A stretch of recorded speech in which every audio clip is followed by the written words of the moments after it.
Yesterday I came down to the police station because I was in Deerfield whenever I first got the call. Got what call? Apparently my daughter, somebody saw her get shot and thrown in the car. They said that she got shot. Tell me, what's her name? Samantha. Did you talk to anyone else about this? I mean, my ex-wife, family, and my mind's going a million different ways. I'm praying for the best. Anything else that you can help us with on the investigation at this point? I'm gonna find my daughter. Hello. What's going on? Okay, for? Quand je suis arrivé, la mère m'a dit que sa fille s'appelait Samantha Guthrie. Elle pensait que sa fille avait peut-être disparu et que c'était grave. How old is your daughter? She's an adult. La procédure consiste à noter le nom, la description physique, ce qu'elle portait et les endroits où elle pourrait être. How tall is Samantha? About 5'5", 150 maybe. Color hair? Blonde. Color eyes? She has braces. Tattoos. Tattoos of? She's got this on her left arm, her right arm. Butterfly on the right arm? Yeah. Okay. She's got That'll be, the word believe on her left arm. the butterfly on the right arm will be plenty. Because I don't see very many people Yeah. with butterflies on their arm. Yeah. 99% des disparitions qu'on traite s'avèrent être des fugues. Des gosses qui ne veulent pas rentrer chez eux, qui veulent rester avec leurs amis. What makes her missing? We can't find her. We got a call yesterday saying she was shot in the head, thrown in the trunk of a car, and they took off. And who called you to tell you this? I got a call from somebody that... So you have no idea who it was? Quand elle a dit avoir reçu un appel de quelqu'un disant qu'on avait tiré sur sa fille, ça nous a poussé à prendre l'affaire beaucoup plus au sérieux qu'une simple fugue. I haven't seen her since August, talked to her last middle of September, but he just talked to her last night, Saturday night. My ex-husband talked Your ex-husband talked to her Saturday night. Yeah. Okay. She got a ride over to the LILLIAN address. Elle a dit qu'elle avait parlé à John, le père de Samantha, qui lui avait dit que Samantha avait un groupe d'amis qui habitaient dans une maison située sur LILLIAN Street. All right, let me go make a phone call. All right, and let me see what I can do. Elle était clairement bouleversée et en colère que quelque chose comme ça ait pu arriver à sa fille, ce que je comprends tout à fait, je le serais aussi. Je serais en colère et je voudrais savoir qui a fait ça. Elle avait l'air vraiment prête à tout pour sa fille. All right, there's your report number. Je lui ai dit que j'allais transmettre le signalement et que si elle avait des nouvelles, elle devait prévenir les inspecteurs pour qu'ils prennent les mesures nécessaires.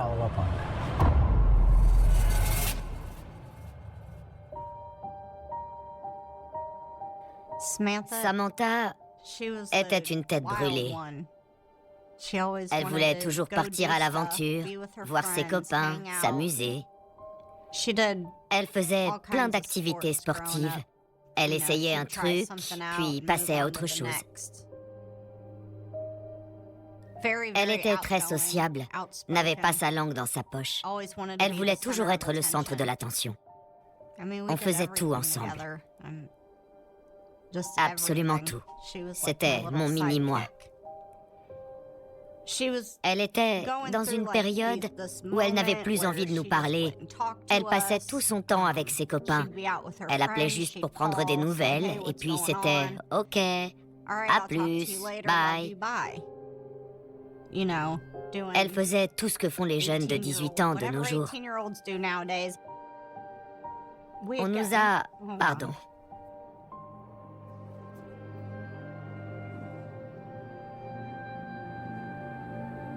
quelqu'un nous a appelés pour nous dire qu'on lui avait tiré dessus.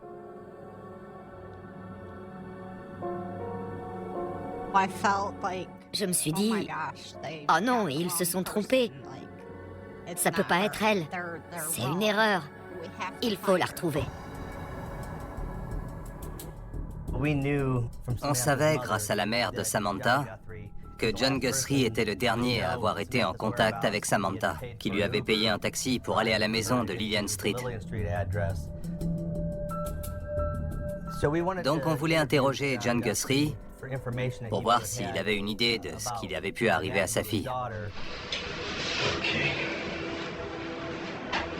All right, I'm Detective Bell, and you are John Guthrie? Yeah.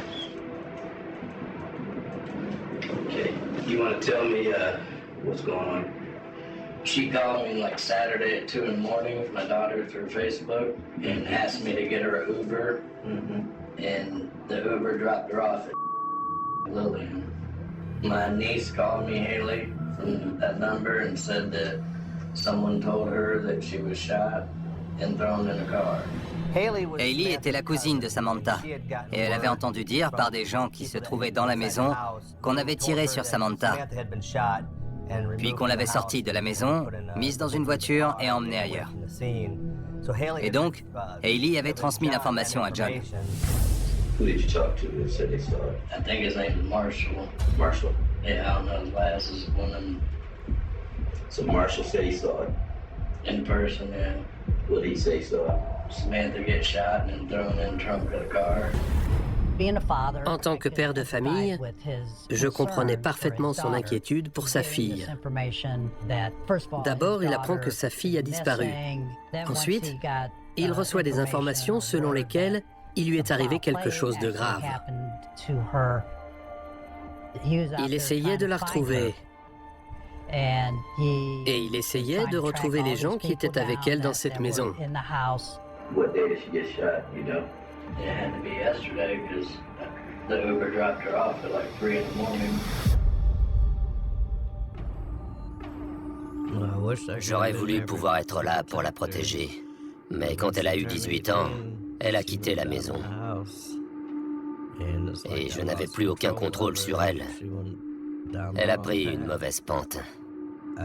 Je l'ai suppliée tous les jours de rentrer à la maison, d'arrêter de vivre comme ça. Je lui ai dit qu'on l'aiderait. Mais elle ne voulait pas. Vous n'imaginez pas dans quel état de stress j'étais. J'ai cru ce qu'on m'a raconté au téléphone. Et j'étais totalement paniqué, affolé. J'avais peur qu'on ne la retrouve jamais.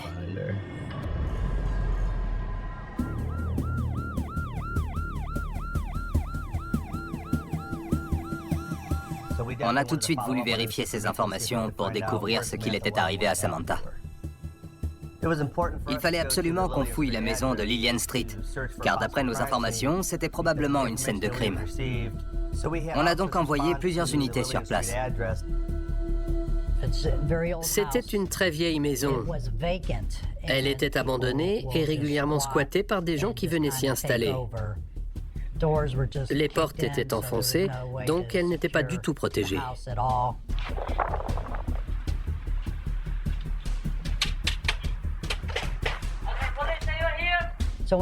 Quand des policiers inspectent une maison, ils ont toujours leur arme à la main parce qu'ils ne peuvent jamais savoir sur quoi ils risquent de tomber. Il pourrait très bien y avoir quelqu'un d'armé qui va leur tirer dessus.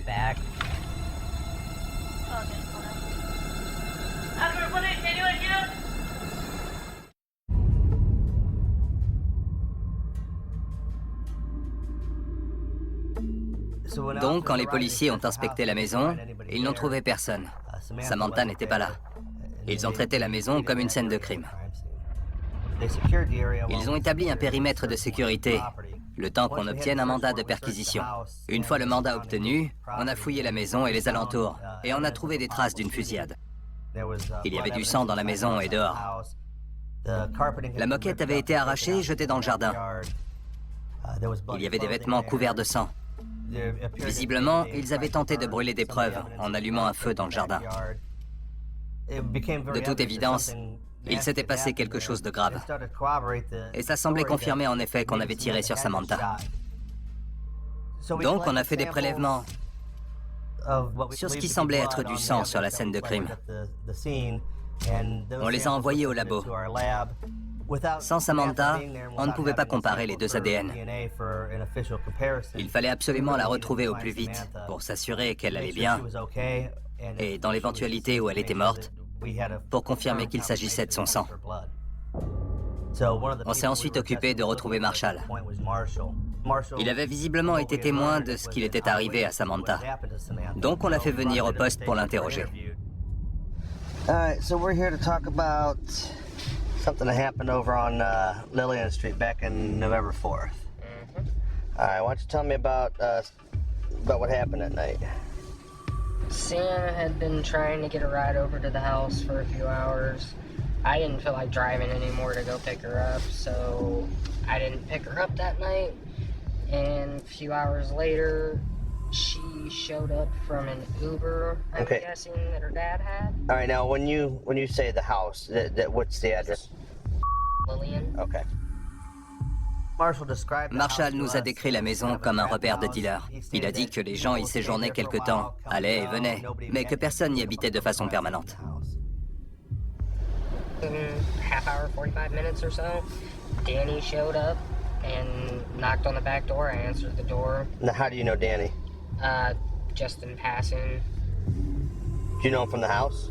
Yeah. And you know what his last name is? Amby. Okay, was he by himself? No, he was with, Tony. Okay. Is what I was told her name was. And that, one black guy that I've never seen before. What's he look like? William. Okay, William. All right, what's he look like? Tall, about 6'2", 6'3". Marshall nous a dit qu'un certain Danny était passé à la maison avec sa copine, qui s'appelait Tony. Il a dit qu'il y avait un troisième individu, un homme noir, qui était également là. Il fallait déterminer si ces trois personnes étaient impliquées dans l'éventuel homicide ou la disparition de Samantha Guthrie. Okay, so you let him in, and then what happens? Sam came downstairs looking kind of distraught, and she looked at me. I'm like, then go out the back door. Go out the back door. If you know, she kind of looked like she was panicking, so I'm like, leave. Right. She went to the basement, and 2 or 3 minutes later, Danny and Tony came downstairs and went down to looking around the house for her, went down to the basement. I heard a commotion. Now, did they say they were looking for her? No, but you could tell they were searching. They were searching. Okay. And I heard a little bit of a commotion, and then Sam came upstairs first, and she had like a little bit of a bloody nose. Okay. And 5, maybe 10 minutes later, Sam came running down the stairs. Danny was right behind her, and by the time she got to the 4th or 5th stair down from the living room floor, he shot her in the back of the head by about 8 to 12 inches away from her head. Okay, is Sam alive? It sounded she was making noises, but in my past experiences, it sounded more like death gargles, your body's shutting down. Okay. So then what happened? And then Yoshi and William picked Sam up and carried her out the back door. I don't know if they put her in a trunk, in a car, in an SUV. I did not see the vehicle.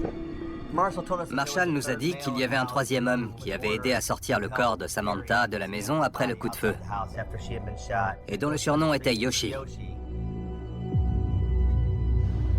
Okay. Who cleaned up? From what I can tell, Yoshi was starting to.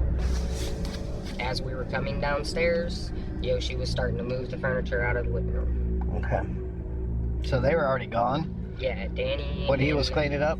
Yeah, they were already done. Okay.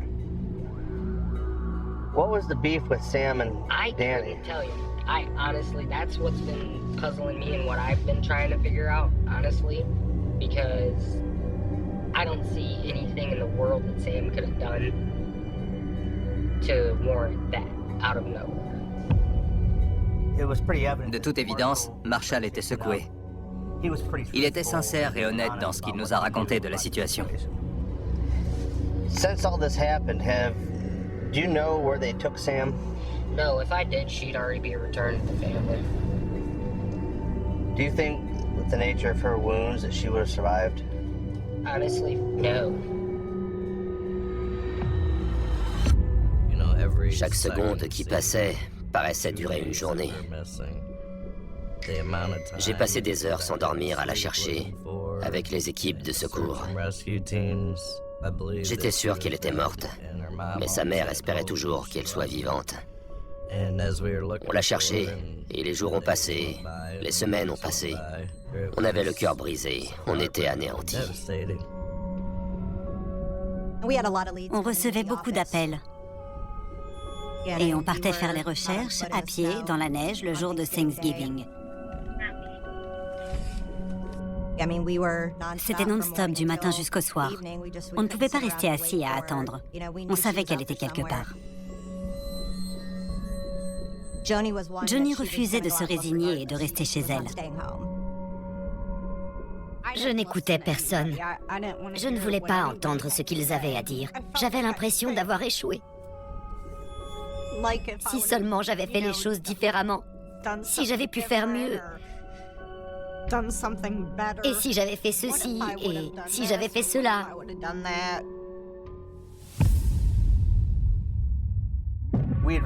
On a reçu l'appel d'un homme disant que Danny et Tony étaient chez lui et qu'ils se vantaient visiblement d'avoir tué quelqu'un. Ils avaient des armes. Il craignait pour sa vie. Il ne savait pas si c'était vrai. Mais il nous a appelés pour qu'on vienne s'occuper d'eux. En arrivant sur place, le policier les a aperçus derrière une Mitsubishi. Quand ils l'ont vu arriver, ils ont commencé à paniquer. Ils avaient l'air de vouloir cacher quelque chose. Ils étaient très agités. Ma'am, move over here. Step out of the car. Stay right there. Stay right there.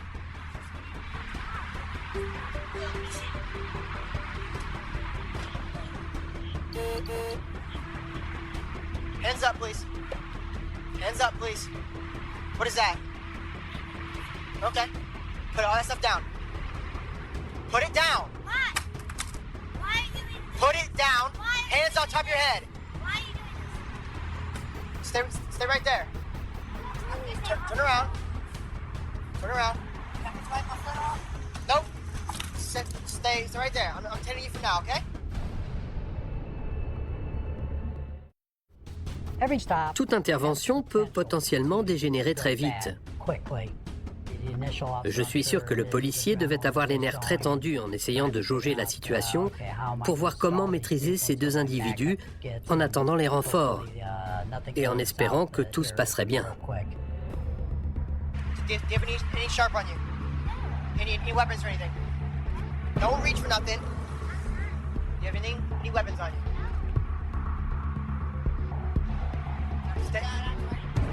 Stand up for me. I just want to make sure I got a bag of needles in my heart. A bag of needles, you said? Yes. What's your name, man? Danny. Danny. All right. Dans ce genre de situation, c'est important d'avoir du renfort. Surtout quand on a deux suspects contre un policier, pour s'assurer qu'il n'y a pas d'armes, aucun danger. Donc peu de temps après, deux autres policiers sont arrivés en renfort.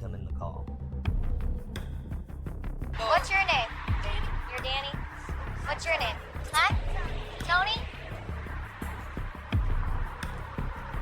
You don't have anything on you that's gonna poke me, prick me, anything like that, right? No weapons we need to be aware of? If you do, tell me now. Where is it at? Loaded?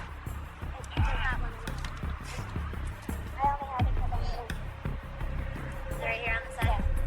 I don't want to set it off. What?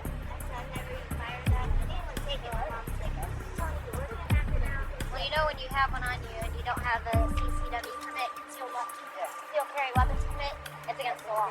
It is. It's a felony. Les policiers ont trouvé des armes sur Danny et sur Tony. Danny avait des seringues dans la poche. Ils les ont emmenés au poste et les ont installés dans 2 salles d'interrogatoire pour qu'on puisse les interroger séparément. On voulait parler à Tony, en priorité parce que, a priori, ce n'était pas elle qui avait commis le potentiel homicide. Donc on pensait qu'elle serait plus à même de coopérer.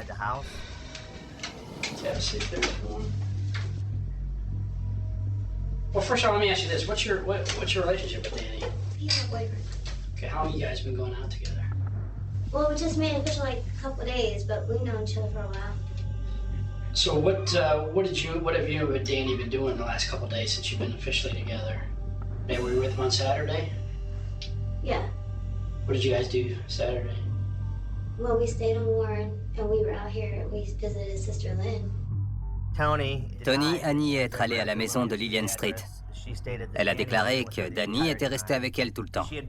Elle a travaillé jusqu'à 3 heures du matin. En rentrant du travail, ils sont retournés chez la sœur de Danny et ils ne sont pas allés à la maison de Lillian Street. Well, here's the thing, Tony. There's a girl that's missing. And we have reason to believe that Danny is involved in her disappearance. We have strong reason to believe he's involved in her disappearance. He couldn't do that. Why couldn't he do it? Because he's not that type of person. Okay, but like I said, we have a lot of information pointing to his involvement in this girl's disappearance. So what I want from you to know if you've ever seen this girl before, and think hard before you answer, because we want to know if you've seen her. Okay, and you've never seen her before, that's true. No. C'était un peu frustrant, parce qu'on savait qu'elle pouvait nous fournir des informations sur ce qu'il était arrivé à Samantha. On a essayé de lui faire dire ce qu'il s'était passé dans la maison, mais elle refusait obstinément de parler. So, here's the thing. Danny's got some problems. Big problems. Okay? I'm gonna be straight with you. So, if you were with him the whole time, you know what my next leap is. Well, that's ridiculous because he was with me. We were in Warren.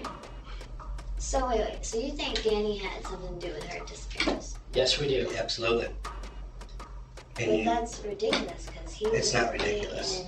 Are you really ready to do that for him? What are you talking about? Ready to do that? That's the truth. Think hard, Tony. I am thinking.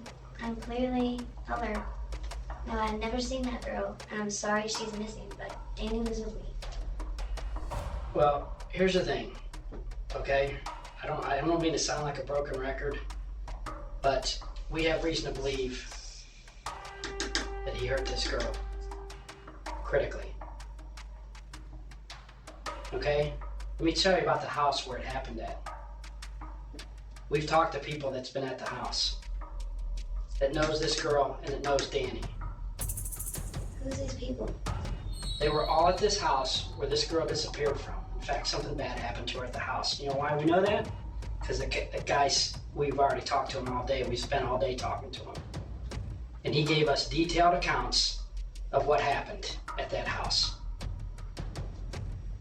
So Tony, why we're talking to you is because you have to think hard about how you want to handle this. Because if you're going to sit here and vouch for him, that can get you caught, that can get you in trouble. No, I understand, but I'm telling you, he was with me, and he was with me at my apartment. Durant un interrogatoire, quand on se retrouve face à un suspect qui campe sur ses positions, à un moment donné, il vaut mieux tout arrêter, en espérant qu'il finira par changer d'avis au bout d'un moment. Ça ne servait à rien de poursuivre l'interrogatoire. Donc on est allé interroger Danny Hamby. Danny Hamby, correct? Hey, I'm gonna read your rights, okay? I want my attorney. Okay, can I read it to you anyway? Yeah. For the record? You have the right to remain silent. You understand this, right? Yeah. Anything you say can or will be used against you in the court of law. You understand this, right? Yes. You have the right to talk to your lawyer and have him or her present with you while you're being questioned. You've indicated that you want to talk to your lawyer. Correct? What? You've indicated that you want to talk to your lawyer? Correct. I don't know what it's about, but I still want my attorney. I know that. Okay. I do this. All right, I don't know what to do about your... I got 11 numbers. Give me my attorney. All right. Danny, I mean, while you're here, can we cover, at least cover something? You can talk, I ain't gonna say nothing. You mind if we get some swaps from you? Like I said, you can talk, I ain't gonna say nothing. I mean, you mind if we do the swap thing? Yeah. Take a minute. Court order. Alright, well. Alright. Look, I'm gonna tell you like this, man. I got 11 numbers, 23 years in the system. I ain't got nothing to say to y'all. Got my attorney present. Nobody else sitting here. I ain't got nothing to say. Danny Hamby, une fois qu'on lui a lu ses droits, a réclamé la présence d'un avocat. Il ne voulait pas nous parler. Il a dit qu'il refusait de nous parler sans son avocat. À ce stade, ça ne servait à rien de continuer. On a arrêté. On a obtenu un mandat de perquisition pour la voiture. Et on a trouvé des traces de sang dans le coffre de la voiture de Danny et Tony. Une fois les prélèvements effectués, on les a envoyés au labo afin de vérifier s'il s'agissait du sang de Samantha Guthrie, parce qu'elle était toujours introuvable. C'était vraiment frustrant, parce qu'on revenait à la case départ. On ne savait toujours pas où était Samantha, si elle était blessée, si elle était vivante. Il fallait absolument la retrouver. Grâce aux interrogatoires, on a appris que Yoshi s'appelait en réalité Dylan Brown. Et on a appris qu'il avait été arrêté dans le cadre d'une autre affaire et qu'il était incarcéré. Alors on l'a fait venir au poste pour l'interroger et voir ce qu'il pourrait nous apprendre. So, are you familiar with the house on LILLIAN? Yes. Do you know Samantha? Samantha.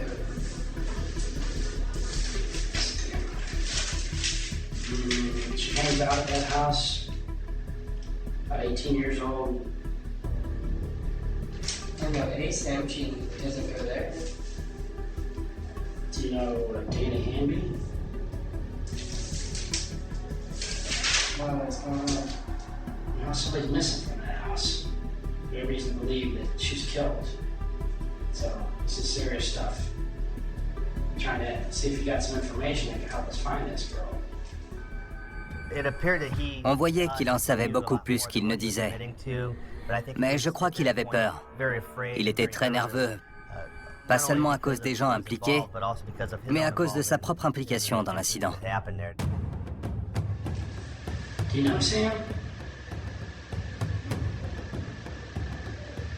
I met her a couple of days ago. Are you okay? Don't look at me. Help us. This is serious. Did something bad happen to her? I don't know.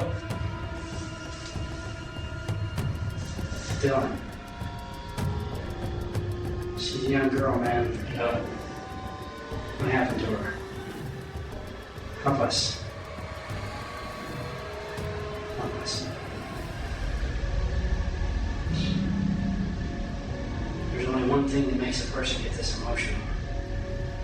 That's if they saw something bad. I met her a couple of days ago when we were talking. We were having a good time, and I don't know why. Don't know why what? Why I feel so close to her. So you guys, well, you're close to the same age, right? You felt a connection with her? Because you maybe had the same problems growing up and stuff like that? Probably.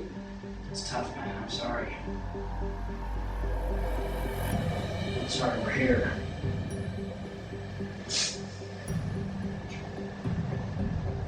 I've been fine up to this point. Not talking about it, not thinking about it. I mean, I was thinking about it, but... What were you thinking about? Just that this person that could have been a potentially good friend, or more maybe, I don't know, is not going to be that person. I'm not interested.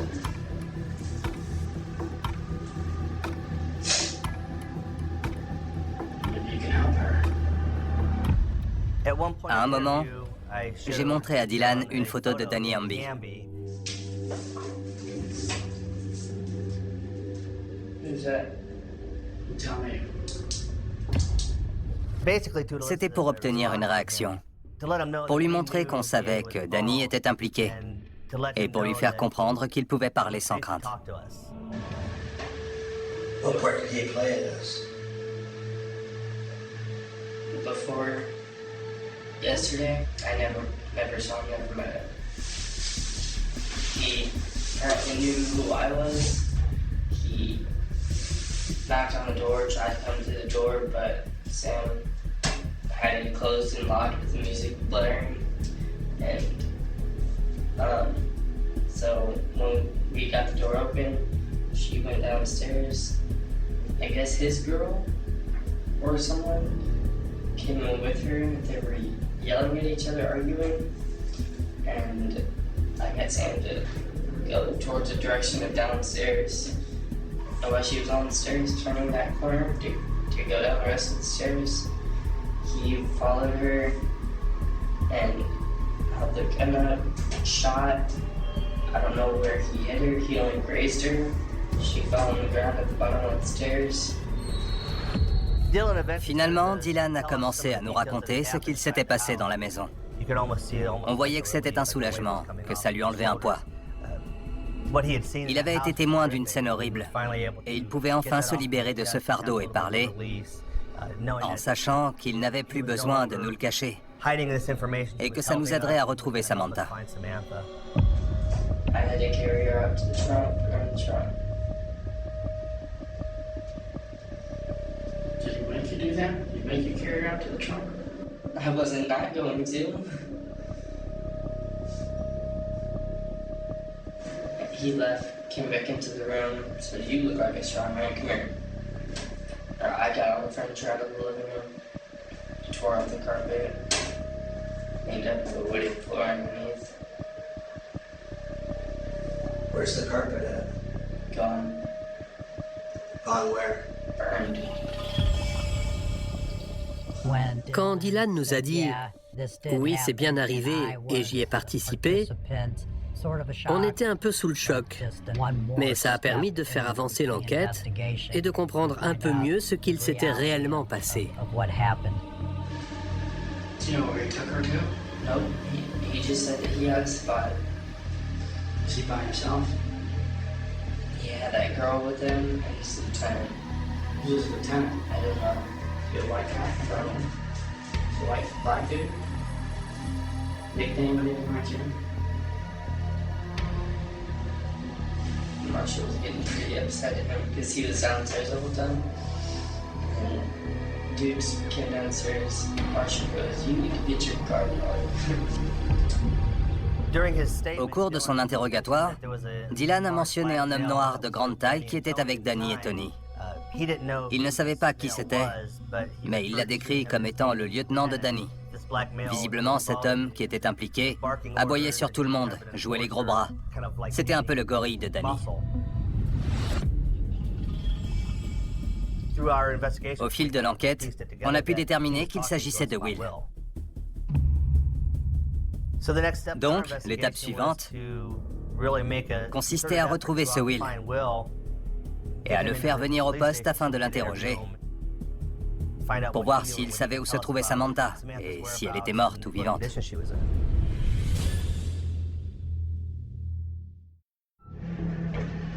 You can understand our concern is obviously mostly for the family. I think you're probably feeling that way too a little bit. Whatever this girl's relationship with her mom and dad, she has a mom and dad, and they want to be able to bury the kid. We know she's dead. Dès le début, Will a coopéré avec nous. Il a admis qu'il était là-bas et que Danny avait tiré sur Samantha. Il nous a dit qu'il avait aidé Dylan à mettre Samantha dans le coffre de la voiture. I want you to try at least think about, like, where are you guys? I remember going back home and going up the hill. Will nous a dit qu'ils avaient emmené le corps de Samantha dans un endroit au milieu de nulle part. Fortunately, it's just the way that I was laying down on the back. You were like actually physically laid down, or you Yeah, were like just relaxing? No, Like this? Yeah, You were all laying out. They want me to lay low. Like, I was crunched up, I was down, head below the window level. Tommy tell you That's what we're gonna do. I thought they were gonna be killing. I thought they were gonna kill me too. I thought they wanted me to lay down in the back and they wanted me to see where we're going, and I really thought that was it for me, really. Will nous a expliqué durant l'interrogatoire qu'il craignait pour sa vie, qu'il avait été menacé, que Danny et Tony étaient armés et qu'il avait obéi aux ordres parce qu'il avait peur de se faire tuer. Sauf que d'après les déclarations d'autres témoins, il était beaucoup plus impliqué qu'il ne voulait l'admettre.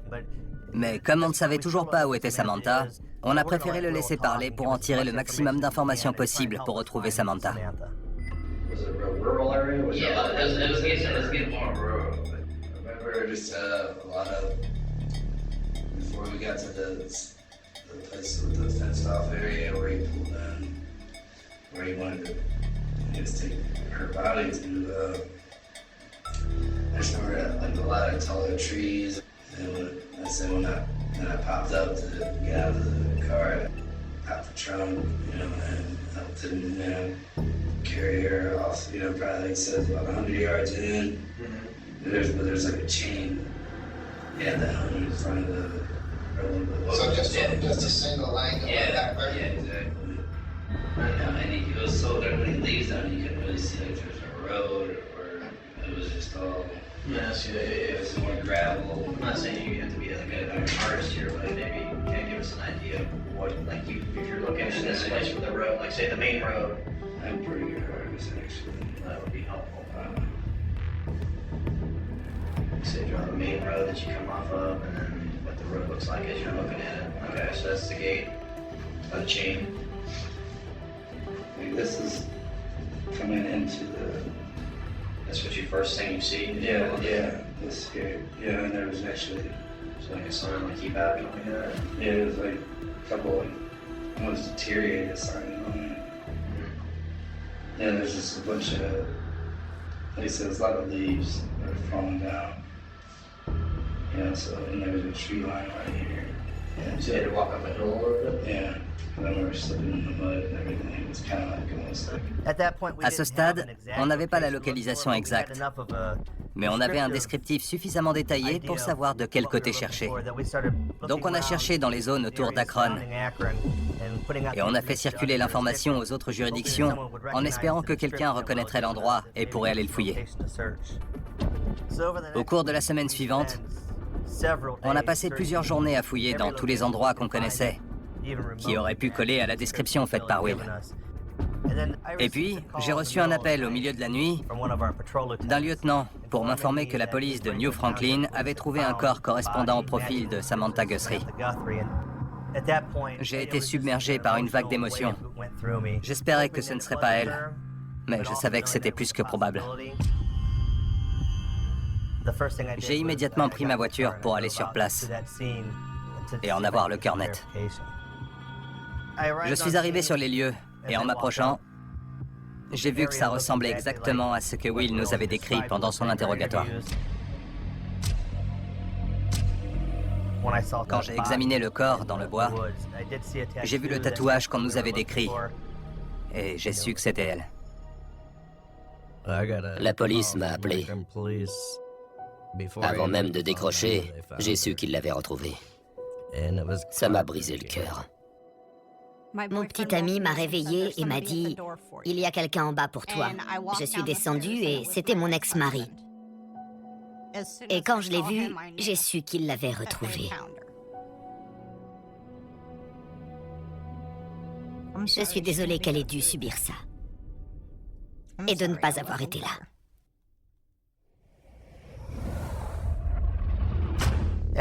Après avoir cherché Samantha pendant plusieurs semaines, on était partagé entre plusieurs émotions une fois qu'elle a été retrouvée. On était soulagés que ce soit terminé, mais on était triste aussi parce que c'était une vie perdue. Maintenant qu'on avait retrouvé Samantha, on pouvait faire un prélèvement de son ADN. On l'a envoyé au labo pour qu'il le compare au prélèvement de la scène de crime. Et son ADN correspondait bien à celui qui avait été retrouvé dans la maison de LILLIAN Street et au sang qu'on avait retrouvé dans la Mitsubishi. Toutes les preuves se recoupaient et confirmait que Samantha Guthrie avait été tuée là-bas. Le fin mot de l'histoire, c'était que Tony, Danny et Samantha avaient eu une dispute, qu'ils en étaient venus aux mains et que Danny Hamby avait fini par tirer sur Samantha.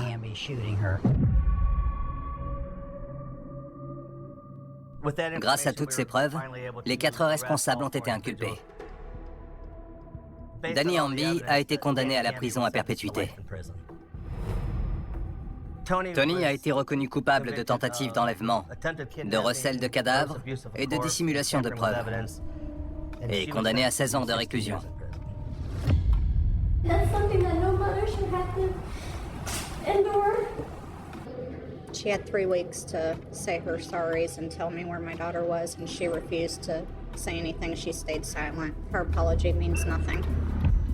William Alexander a été condamné à 10 ans de réclusion pour tentative d'enlèvement, recel de cadavres et dissimulation de preuves.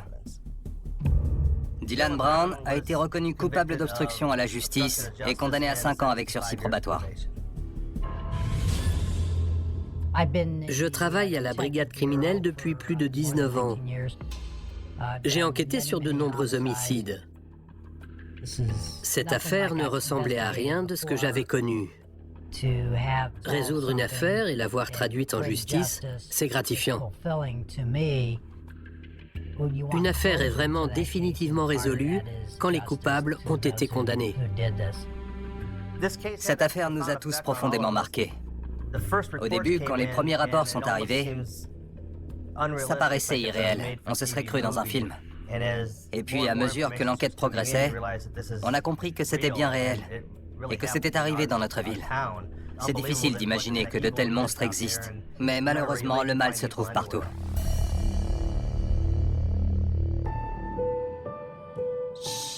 C'était juste une gamine qui a eu de mauvaises fréquentations. Elle ne méritait pas de mourir. Tous ceux qui la connaissaient sont... Elle a touché la vie de tout le monde avec son rire, son sourire, sa personnalité. Si vous l'aviez connue, vous vous souviendriez forcément d'elle. Elle marquait tous les gens qui la rencontraient. J'ai une photo d'elle dans mon entrée. Et tous les jours en sortant, je lui dis que je l'aime. J'ai comme un trou béant à l'intérieur qui ne se refermera jamais. Je prie pour elle tous les soirs. Elle me manque. Je pense à elle 1000 fois par jour. Mon bébé, tu me manques tellement.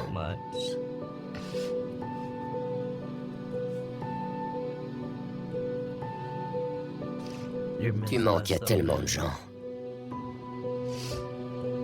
On se retrouvera bientôt. La sonnerie du téléphone retentit dans la maison comme une déchirure nette, presque violente. Dans une soirée pourtant ordinaire. Rien ne laissait présager que ces sons précis allaient marquer la frontière invisible entre un avant et un après. La lumière déclinait doucement à travers les fenêtres. La journée touchait à sa fin. Et l'air était encore chargé de cette tranquillité familière qui accompagne les routines partagées. Le téléphone vibra une seconde de fois. Insistant, comme s'il refusait d'être ignoré. Asterisk, asterisk, Ray Rivera, asterisk, asterisk, décrocha. Jusqu'où était en présence d'Iran plus tard que la change à cet instant. Pas de manière spectaculaire, pas comme dans les films. Rien d'aussi évident. C'était plus subtil. Une tension dans les épaules, un silence un peu trop long avant de répondre. Puis quelques mots rapides, murmures. Comme s'il ne voulait pas être entendu. Quand l'appel se termina. Il resta immobile un court instant, le téléphone toujours à la main. Les yeux fixés dans le vide. Quelque chose venait de se produire. Quelque chose qu'il n'expliqua pas. Il sourit pourtant.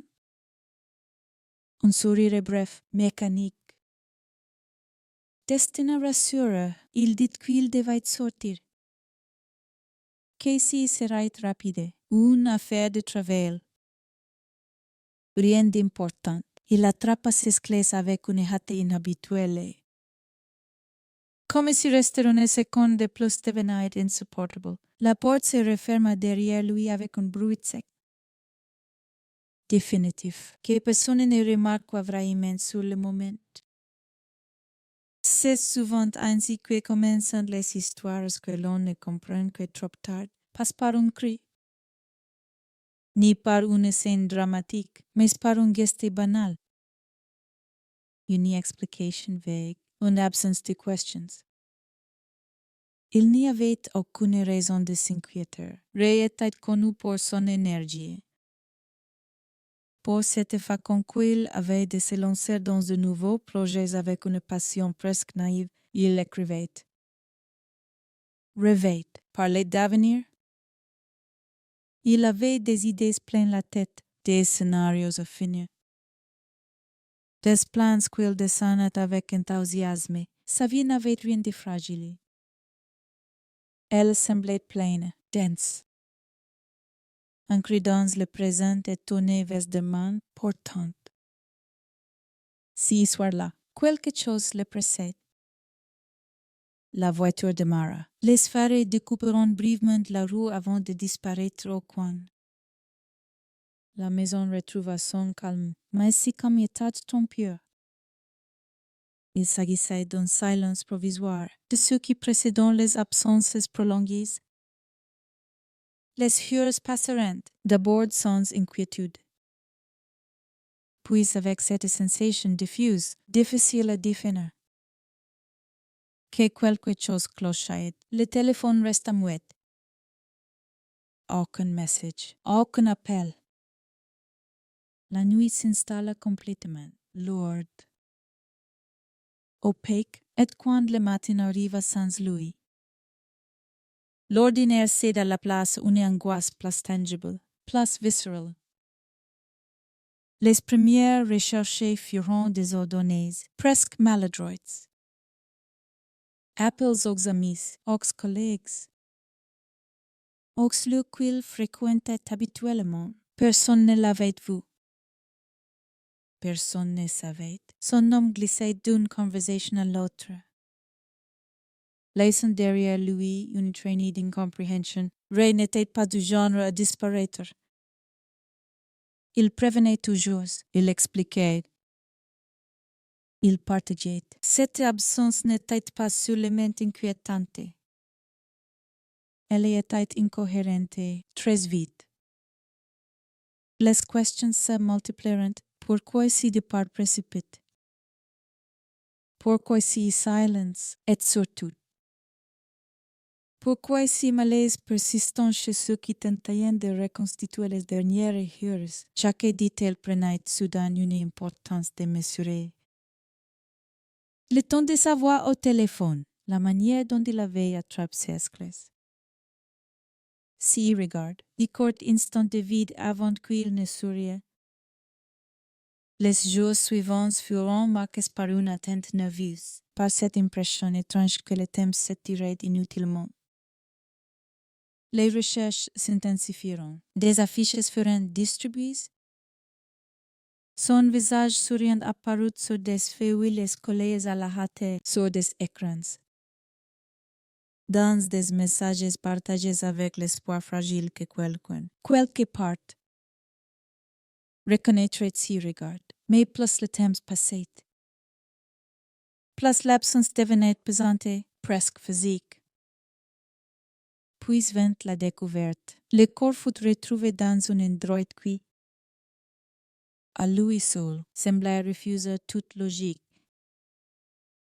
Un lieu élégant, ancien, presque majestueux, au cœur de la ville. Un hôtel dont l'architecture racontait une autre époque, avec ses lignes imposantes, ses balcons, ses hauteurs vertigineuses. Rien, absolument rien.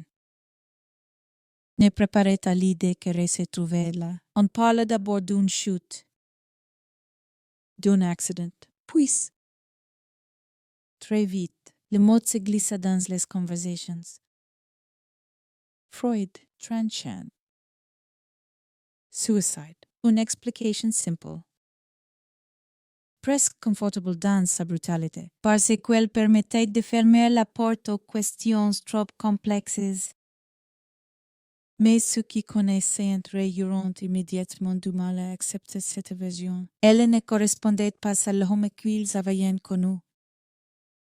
Elle ne collait pas avec ses projets et ses rêves. Son énergie récente, le plus troublante. Cependant, ne résidait pas seulement dans l'endroit où il avait été retrouvé, mais dans la manière dont les faits semblants refusèrent de s'assembler. La scène ne racontait pas une histoire claire. Elle murmurait plutôt une série de contradictions, comme un puzzle auquel il manquerait des pièces essentielles. Au fil des heures, des détails commenceront à émerger, chacun ajoutant une couche supplémentaire d'inconfort, la distance, la hauteur, l'absence de témoins. Tout semblait à la fois trop net et trop flou. Le corps était là, indéniablement, mais le chemin qui y menait restait invisible. Ce qui frappait le plus ceux qui tentaient de comprendre, et c'était cette sensation persistante que Ray avait été happé par quelque chose de plus grand que lui, comme s'il avait répondu à un appel qui dépassait largement une simple urgence professionnelle, comme si ce dernier coup de téléphone avait ouvert une porte qu'il n'aurait jamais dû franchir. Dans les jours qui suivirent, la ville continua de vivre. Indifferent, les passants marchant près de l'hôtel s'en levèrent les yeux. Les voitures passaient, les conversations s'y poursuivaient. Les routines reprenaient leur place, mais pour ceux qui cherchaient des réponses. Chaque détail du décor devenait menaçant. Les façades semblaient cacher des secrets. Les fenêtres observaient en silence. Il y avait aussi ces sentiments étranges. Presque coupable de ne pas avoir su voir, de ne pas avoir posé les bonnes questions à Thomas, le départ précipité de Ray. Si Surya Force, cette explication vague, autant de signaux qui, rétrospectivement, prenaient une dimension tragique. On se demandait ce qui se serait passé si quelqu'un l'avait retenu. Ne serait qu'une minute de plus, mais le temps ne se réécrit pas. Il laisse seulement derrière lui des traces imparfaites, des souvenirs fragmentés et des zones d'ombre qui résistent à toute tentative d'éclairage. C'est ce qui rendait cette histoire si dérangeante. Dès le début, ce n'était pas seulement la mort d'un homme, mais la sensation qu'elle n'était pas censée se produire ainsi, que quelque chose avait de réel. Silencieusement, sans témoin direct, sans éclat, comme une mécanique invisible qui aurait continué à fonctionner malgré l'erreur. Et au cœur de cette mécanique, il y avait ces derniers appels. Quelques secondes de conversation dont personne ne connaissait le contenu exact, mais qui semblaient contenir toute la clé du mystère. Qui avait appelé Ray Rivera, qui lui avait-on dit? Était-ce une invitation, une urgence? Une promesse ou une menace déguisée? Les réponses à ce stade n'existaient pas encore. Il n'y avait que des suppositions, des hypothèses fragiles, et cette certitude grandissante que l'histoire ne faisait que commencer. Le corps avait été retrouvé, mais Ray, en tant qu'homme, en tant qu'individu avec une histoire et une voix, commençait déjà à disparaître derrière les rapports, les procédures et les modes trop simples. Ce soir-là, quand le téléphone avait sonné, personne n'aurait pu imaginer que geste banal allait déclencher une série d'événements dont les répercussions se feraient sentir des années plus tard. Personne n'aurait pu deviner que ce départ précipité deviendrait le point de départ d'une des affaires les plus troublantes, les plus inconfortables et les plus dérangeantes de ces dernières décennies. Et tandis que les questions s'accumulaient, une chose devenait lentement évidente. Ce qui était arrivé à Ray Rivera ne se résumait pas à une chute. C'était une fracture. Une rupture nette dans le récit logique des choses, une absence qui refusait de se refermer. La porte s'était refermée derrière lui ce soir-là, et depuis, elle n'avait jamais cessé de grincer. Il y a des lieux qui imposent le silence avant même que l'on y pénètre. Des bâtiments dont la simple présence semble absorber le bruit, ralentir les pas. Force le regard à s'y lever. L'hôtel se dressait ainsi au cœur de la ville. Massif, ancien. Presque hors du temps, sa façade racontait une histoire qui n'avait rien à voir avec celle que l'on s'apprêtait à lui associer. Un lieu de passagers, de soirées élégantes autrefois. De vies entremêlées puis oubliées, rien qui évoquait la fin brutale d'un homme. Pourtant, c'est là que tout convergeait désormais. Quand le nom de *** Rivera *** fut associé à cet hôtel, quelque chose se brisa dans la logique de ceux qui tentaient de comprendre. Il n'y avait aucun lien évident, aucun rendez-vous connu. Aucun séjour réserve, l'endroit ne faisait pas partie de ses habitudes. Il surgissait dans l'histoire comme un décor imposé de force, une pièce rapportée qui ne s'emboîtait pas. L'hôtel dominait les rues alentours. De là-haut, la ville semblait plus petite, plus docile. Les fenêtres s'offraient des angles vertigineux, les toits dessinaient des lignes irrégulières. Et l'air semblait différent, plus dense, plus lourd. Ce n'était pas un lieu neutre. Il exerçait une forme de pression silencieuse sur ceux qui s'en approchaient, comme si ces mots retenaient quelque chose. Lorsque l'on parle d'une chute, beaucoup imagineraient immédiatement un signe simple, presque évidente, un homme au sommet, un pas de trop, le vide. Une explication rapide, presque rassurante dans sa brutalité. Mais dès que l'on commença à regarder de plus près, cette version se mit à vaciller. La hauteur d'abord, elle était considérable. Bien plus que ce que l'on imagine en levant simplement les yeux depuis la rue. Ensuite, la distance. Le point où le corps avait été retrouvé ne correspondait pas à une chute verticale classique. Il était trop éloigné, trop décalé. Comme si le corps avait été projeté, ou déplacé. Ou comme s'il avait défié un instant. Les lois les plus élémentaires de la physique, ce genre de détails. Précis seulement, pouvant sembler anecdotiques. Mais ensemble, ils dessinaient une anomalie. Une incohérence suffisamment forte pour provoquer un malaise immédiat chez ceux qui s'attardaient sur la scène. Il y avait un trou sur le toit. Un trou net, presque propre, qui semblait indiquer un impact violent. Mais ce trou ne racontait pas toute l'histoire. Le récit devient alors profondément injuste. Personne n'avait vu réentrer dans l'hôtel. Personne ne l'avait vu monter. Personne ne l'avait vu sur le toit. Dans un bâtiment aussi fréquenté, aussi central. Cette absence de témoins semblait déjà étrangère, mais ce n'était que le début. Plus on examinait l'Android, plus le doute s'installait. Les toits n'étaient pas facilement accessibles. Il fallait connaître les lieux. Ou du moins savoir où aller, si n'était pas un espace ouvert au public. Pas un endroit où l'on se retrouvait par hasard, porté par une impulsion soudaine.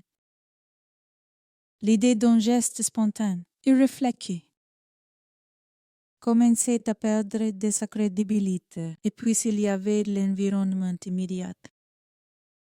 Les rebords, les Anglais, les obstacles potentiels, tout semblait conspirer contre l'hypothèse simple d'un saut. Pour atteindre le point exact où le corps avait été retrouvé, il aurait fallu un élan précis. Presque calcul, une trajectoire improbable. Rien qui corresponde à un moment de désespoir confus ou de perte de contrôle. Le constat ne produisit pas immédiatement de révolte ou de scandale. Il engendre quelque chose de plus insidieux, un inconfort diffus, une gêne intellectuelle. Cette sensation désagréable que l'on ressent lorsque la version officielle s'installe trop vite, avant même que les questions n'aient eu le temps de naître, à mesure que les informations filtrent. L'hôtel cessait d'être un simple décor. Il devenait un acteur silencieux de l'histoire. Chaque étage, chaque couloir, chaque accès possible était scruté. Imagine, reconstruit mentalement, les hypothèses se multipliant. Sans jamais s'accorder parfaitement. Certains parlant d'une errance nocturne. D'autres évoquant une confusion mentale, mais si ces explications semblaient implacables. Artificielles, elles tentaient de combler un vide sans réellement s'y confronter. Le bâtiment, lui, restait muet. Il n'offrait aucune réponse claire. Seulement des ombres et des angles morts, et qui troublaient profondément ceux qui connaissaient André. C'était le cas entre l'homme et le lieu. Il n'y avait rien. Dans sa personnalité récente, dans ses projets, dans son comportement, qui le reliait naturellement à cet endroit, l'auteur ne faisait pas partie de son récit. Et pourtant, il en devenait soudain le centre à l'extérieur. La ville continuait de respirer, inconsciente du drame silencieux qui se jouait à l'intérieur de ces bâtiments. Les passants passant devant l'entrée sans lever les yeux, les taxis s'arrêtant, repartant, le quotidien poursuivait sa trajectoire indifférente. Cette normalité renforçait le sentiment d'irréalité à l'intérieur. En revanche, tout semblait figé. Chaque détail prenait une importance excessive. La position exacte du corps, la structure du toit, les distances mesurées, remesurées, comprises. Rien ne s'alignait parfaitement. Et lorsque rien ne s'aligne, l'esprit humain cherchait une issue, parfois au détriment de la vérité. C'est ainsi que l'idée du suicide s'impose progressivement, non pas parce qu'elle expliquait tout, mais parce qu'elle permettait de clore le dossier. Elle offrait une fin, une conclusion administrative, une manière de ranger l'affaire dans une catégorie connue. Maîtrisée, presque confortable. Mais cette conclusion laissait derrière elle un goût amer. Elle ne dissipait pas les zones d'ombre. Elle les recouvrait simplement d'un vernis officiel. Et sous ce vernis, les questions continuaient de fermenter. Pourquoi cet hôtel? Pourquoi si étroite? Pourquoi cette trajectoire improbable? Pourquoi l'absence totale de témoins dans un lieu aussi exposé? Chaque pourquoi s'ajoutait au précédent. formant une chaîne de doutes de plus en plus difficiles à ignorer pour ceux qui observaient la scène avec un regard extérieur. L'histoire commençait à prendre une tournure presque abstraite. On parlait de mètres, d'angles, de probabilités. Mais pour ceux qui étaient émotionnellement impliqués, l'hôtel devenait un symbole. Que lui d'un endroit où la logique s'était dissoute, où la réalité semblait avoir glissé hors de son cadre habituel. Ce n'était plus seulement la question de savoir comment Ray était mort, c'était la question de savoir comment il avait pu se retrouver là. Dans ce lieu précis, à ce moment précis, sans que personne ne semble capable de retracer le chemin qui les avait conduits, l'hôtel continuait de se dresser. Impassable, témoigne-moi d'une histoire qu'il ne raconterait jamais. Ces murs ne portaient aucune inscription, aucun avis. Ils se contentaient d'exister, massifs, indifferents, comme s'ils savaient que. Tôt ou tard, les versions humaines finiraient par se contredire d'elles-mêmes. Et plus les jours passaient, plus une certitude étrange s'installait. Ce bâtiment n'était pas seulement le lieu où le corps avait été retrouvé, il était le point de rupture. L'endroit où la réalité avait cessé d'être simple, où les explications rapides avaient commencé à se fissurer. La chute, si chute il y avait eu, ne racontait pas toute l'histoire, elle n'en était peut-être même pas le cours. Elle ressemblait davantage à une conséquence qu'à une cause, un événement final. Visible, brutal, mais déconnecté de ce qui l'avait précédé, en observant l'hôtel. En levant les yeux vers ces hauteurs, une pensée revenait sans cesser. Insistante, presque obsédante. Pour comprendre ce qui était arrivé à Ray Rivera, il ne suffisait pas de regarder vers le bas. Il fallait comprendre ce qui l'avait conduit à monter. Le corps fut découvert à un endroit où l'on ne cherchait pas vraiment. Après des jours d'errance, d'absence repensée et de pistes qui s'épuisaient les unes après les autres. L'espoir s'était déplacé vers des zones floues, presque abstraites.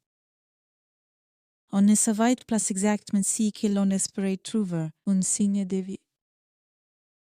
Une erreur, ou simplement quelque chose qui permettrait de mettre un mot définitif sur l'absence. Lorsque la nouvelle arriva, elle ne provoqua pas immédiatement de cris ni de scènes spectaculaires. Elle s'imposa avec une lourdeur sourde, comme un poète que l'on dépose sur la poitrine sans prévenir. Le corps de astérisque Ray Rivera astérisque était là. Et pourtant, d'une certaine manière, il ne l'était pas vraiment. Il reposait dans un espace étroit, encaissé, presque caché, un endroit que l'on pouvait longer sans y prêter attention. Tant il semblait appartenir à la structure même du bâtiment, rien ne signalait immédiatement la violence de qui s'était produite. Pas de sang visible depuis l'extérieur, pas de scène chaotique. Seulement une présence incongrue, un corps humain là où il n'aurait jamais dû se trouver. Les premiers regards portés sur lui furent hésitants, comme si ceux qui s'en approchaient craignaient que la réalité se dérobe à nouveau. Il était bien là, pourtant, allongé, immobile. Silencieux, la confirmation brutale d'une disparition qui cessait d'être abstraite pour devenir irréversible. Mais très vite, quelque chose dérangeait. Pas une horreur évidente, pas un détail grotesque. Non, c'était plus subtil. Plus pernicieux, une impression générale que le corps ne racontait pas l'histoire attendue.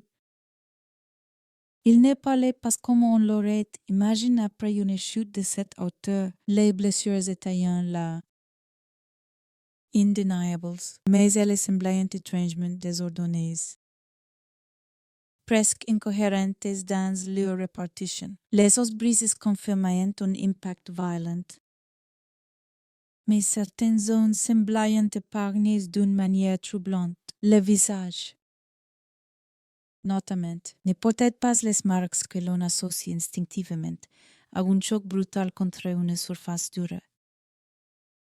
Cette absence devenait en soi un élément perturbant. On attendait un chaos total. Une destruction évidente. On découvrait une violence plus continue, plus ambiguë. À côté du corps, presque disposés avec une précision dérangeante, se trouvaient ses effets personnels. Son téléphone et ses lunettes. Intacts, à peine marqués. Comme s'ils avaient été déposés là avec soin, ou comme s'ils avaient défait. Use aussi la logique. Dans l'imaginaire collectif, une chute de cette ampleur ne laisse rien indemniser. Tout devrait être fracassé, pulvérisé, rendu mécanisable, et pourtant, ces objets semblaient avoir traversé l'événement sans subir le sort attendu. Cette contradiction devint rapidement impossible à ignorer. Le corps semblait avoir vécu quelque chose que les objets n'avaient pas subi, ou peut-être l'inverse. Dans tous les cas, l'ensemble refusait de s'assembler de manière cohérente. Chaque tentative d'explication simple se heurtait à un détail récalcitrant, à une anomalie qui refusait de s'étayer. Autour de la scène, les professionnels faisaient leur travail. Measures, photos, notes, just as précises, méthodiques, mais même dans cette rigueur apparente. Une tension était perceptible, comme si chacun sentait, sans forcément le formuler, que quelque chose clochait. Le corps était là, oui. Mais il ne suffisait pas à refermer l'histoire. Il l'ouvrait davantage. À mesure que l'examen se poursuivait, les incohérences s'accumulaient. La position exacte du corps, l'angle supposé de l'impact, les trajectoires envisagées, rien ne s'alignait parfaitement. Chaque scénario nécessitait une série de hypothèses supplémentaires, de petites concessions à l'irrationnel. On commençait à parler de probabilités, de cas rares, d'exceptions, autant de mots qui, sans le dire explicitement, reconnaissant l'imperfection des explications proposées. Pour ceux qui attendaient des réponses claires, s'il fut un choc d'un autre genre. On avait enfin retrouvé, mais on ne savait toujours pas ce qui lui était arrivé. La présence de son corps, loin d'apaiser les esprits, intensifiait le malaise, elle rendait le mystère plus concret. Plus lourd, presque oppressant. Les proches furent confrontés à une vision qu'aucun mot ne pouvait préparer. Ce n'était pas seulement la douleur de la perte. C'était l'incompréhension profonde face à une scène qui refusait de correspondre à l'homme qu'ils avaient connu. Il n'était pas un inconnu retrouvé dans un lieu improbable.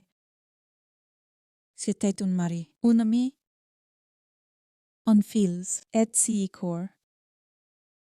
Aussi réel soit-il, semblait appartenir à une autre histoire que la leur. Très vite, la narration officielle commença à se former.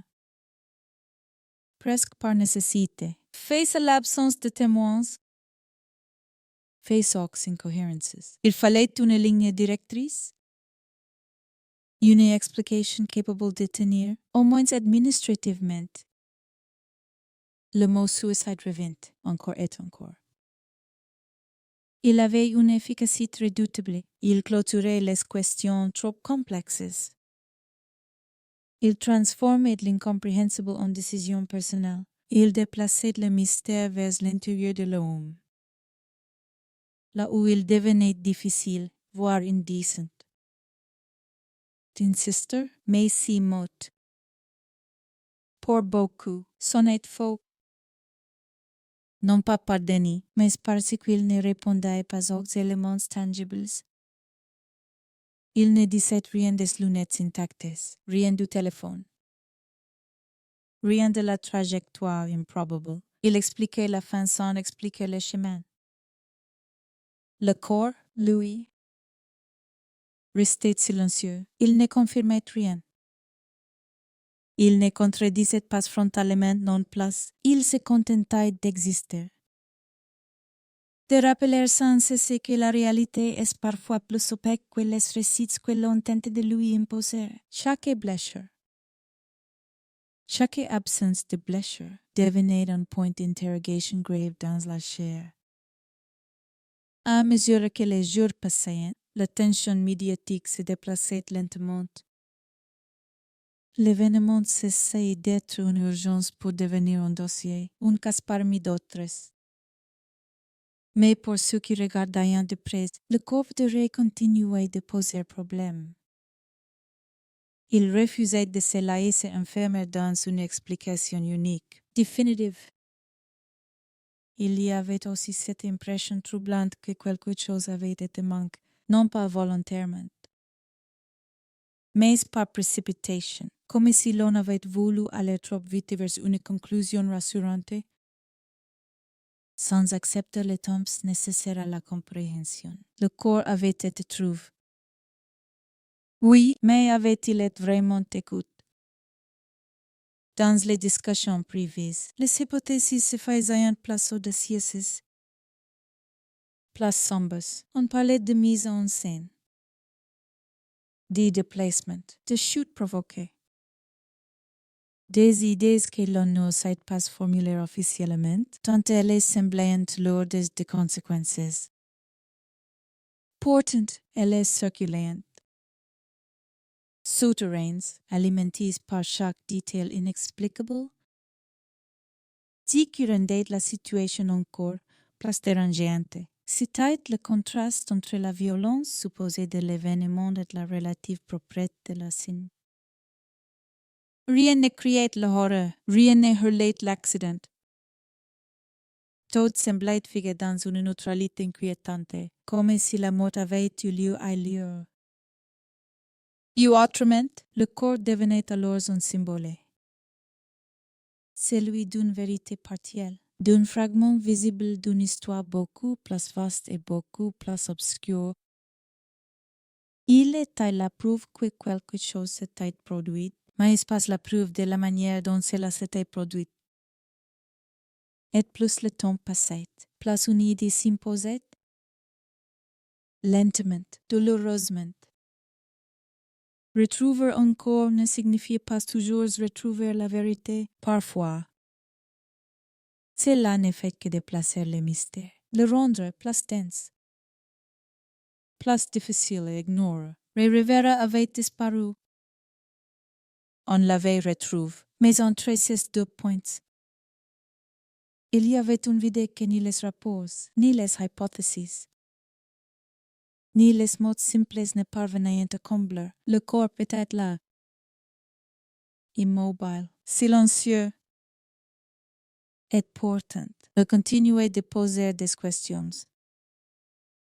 Des questions que personne, assistait, ne semblait prêt à affronter pleinement. Le papier était plié avec soin, comme si l'on avait voulu qu'il tienne dans un espace précis, discret. Presque secret, il ne se trouvait pas là où l'on aurait naturellement cherché une explication. Pas sur un bureau, pas en évidence. Il était caché, scotché derrière l'ordinateur, comme une pensée que l'on n'ose pas laisser à l'air libre. Quand on le découvrit, Ce fut pas avec le soulagement de ceux qui espéraient enfin comprendre, mais avec une appréhension sourde. Certains objets portaient en eux une promesse trop lourde. Celui-ci semblait murmurer qu'il ne ferait qu'aggraver le trouble. La note appartenait à astérisque Ray Rivera, ou du moins. C'est ce que l'on affirme immédiatement. L'écriture lui ressemblait. Les mots étaient les siens, mais le sens. Lui se dérobait.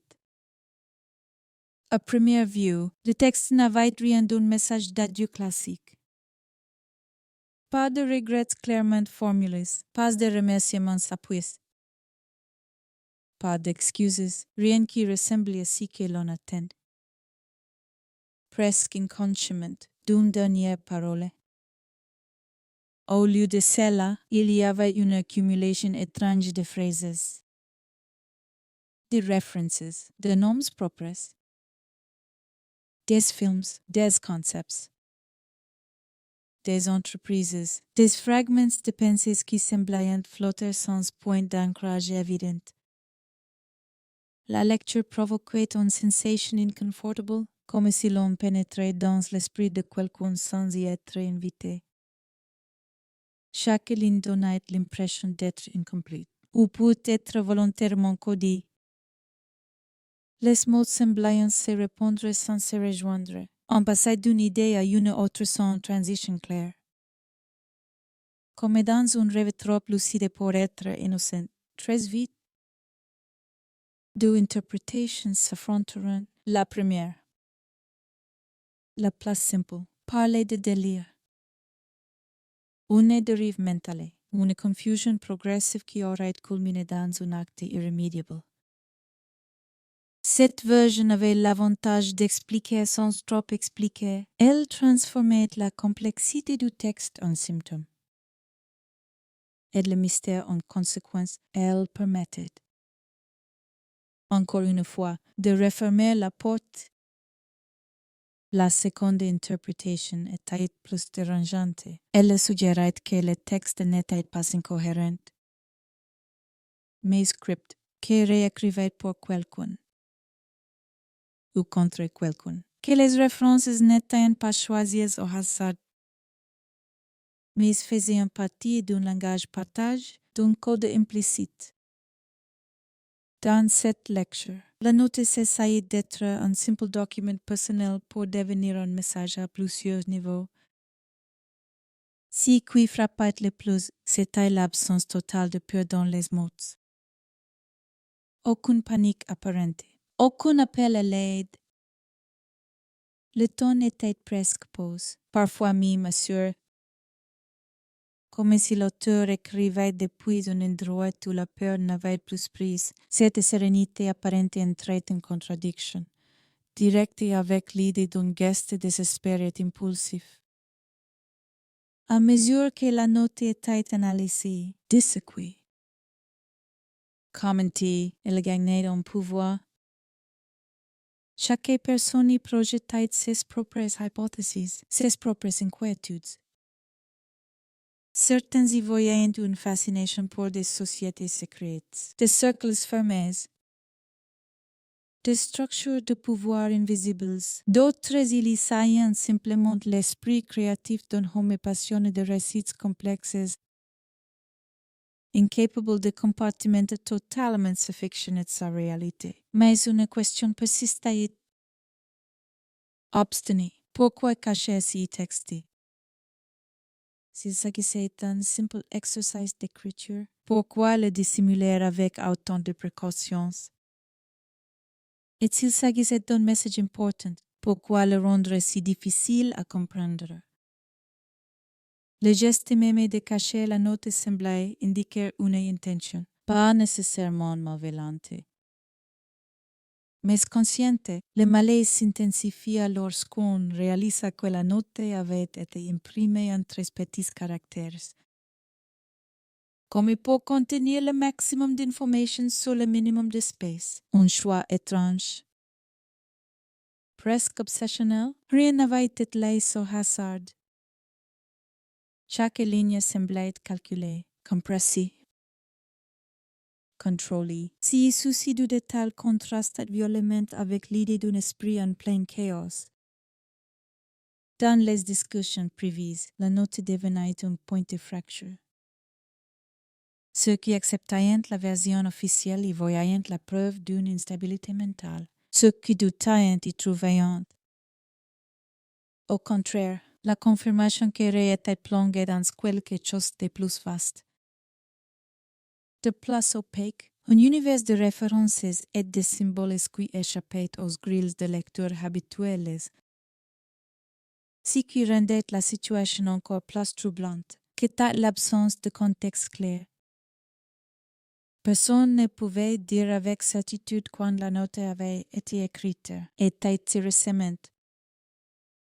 Des semaines auparavant, était-il là directement à sa disparition? Il s'agissait d'un document ancien, réinterprété à la lumière des événements. Chaque hypothèse ouvrait un nouveau champ de doutes, plus le texte était relu. Plus il semblait résister à toute tentative de simplification. Il ne se livrait pas. Il n'offrait pas de clé évidente. Il restait là, figé sur le papier, comme une énigme volontairement laissée incomplète. Et cette résistance même alimentait le soupçon pour les proches. La note était une blessure supplémentaire. Elle introduisait une distance nouvelle entre l'homme qu'ils pensaient connaître et celui qui se révélait à travers ces lignes obscures. Elle suggérait une vie intérieure plus complexe, peut-être plus tourmentée. Qu'ils n'avaient jamais pleinement perçu, et cette prise de conscience était douloureuse. À l'extérieur, la note commençait à circuler. Elle devenait un objet de fascination. On en parlait. On la commentait. On l'extrayait de son contexte humain pour la transformer en curiosité. Mais à force d'être regardée comme une pièce de conviction abstraite, elle perdait quelque chose d'essentiel, de sa dimension profondément intime. Si le texte n'était pas seulement une énigme, c'était une trace, la trace d'un esprit en mouvement, d'une pensée qui cherchait peut-être à se structurer, à se protéger ou à laisser une empreinte. La réduire à un symptôme revenait à nier la complexité de celui qui l'avait écrite. Et pourtant, malgré toutes les analyses, malgré les débats, une chose restait claire. La note n'expliquait pas la mort. Elle ne racontait ni la chute, ni le lieu, ni la trajectoire. Elle ne faisait que déplacer le centre de gravité de l'affaire, au lieu de regarder uniquement le corps. On commençait à scruter l'esprit, au lieu de chercher des preuves matérielles. On s'enfonçait dans des interpretations. Et glissement était dangereux.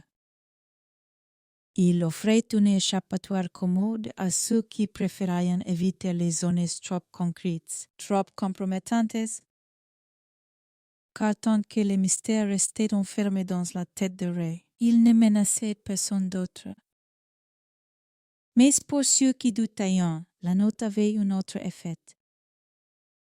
Elle renforçait la sensation que Ray n'était pas simplement victime d'un effondrement intérieur. Elle suggérait qu'il évoluait dans un environnement où certaines choses ne pouvaient pas être dites ouvertement, où les mots devaient être déguisés, fragmentés, cachés. Ainsi, au lieu de refermer l'histoire, la note l'élargissait. Elle ajoutait une couche supplémentaire d'opacité. Elle transformait la disparition physique en disparition symbolique. Ray Rivera cessait d'être seulement un homme mort dans des circonstances étranges. Il devenait un homme dont les pensées finales échappaient à toute tentative de capture. Et dans ce flux grandissant, une inquiétude nouvelle prenait forme. Si mes messages mots refusaient de livrer leur sens, que restait-il à découvrir?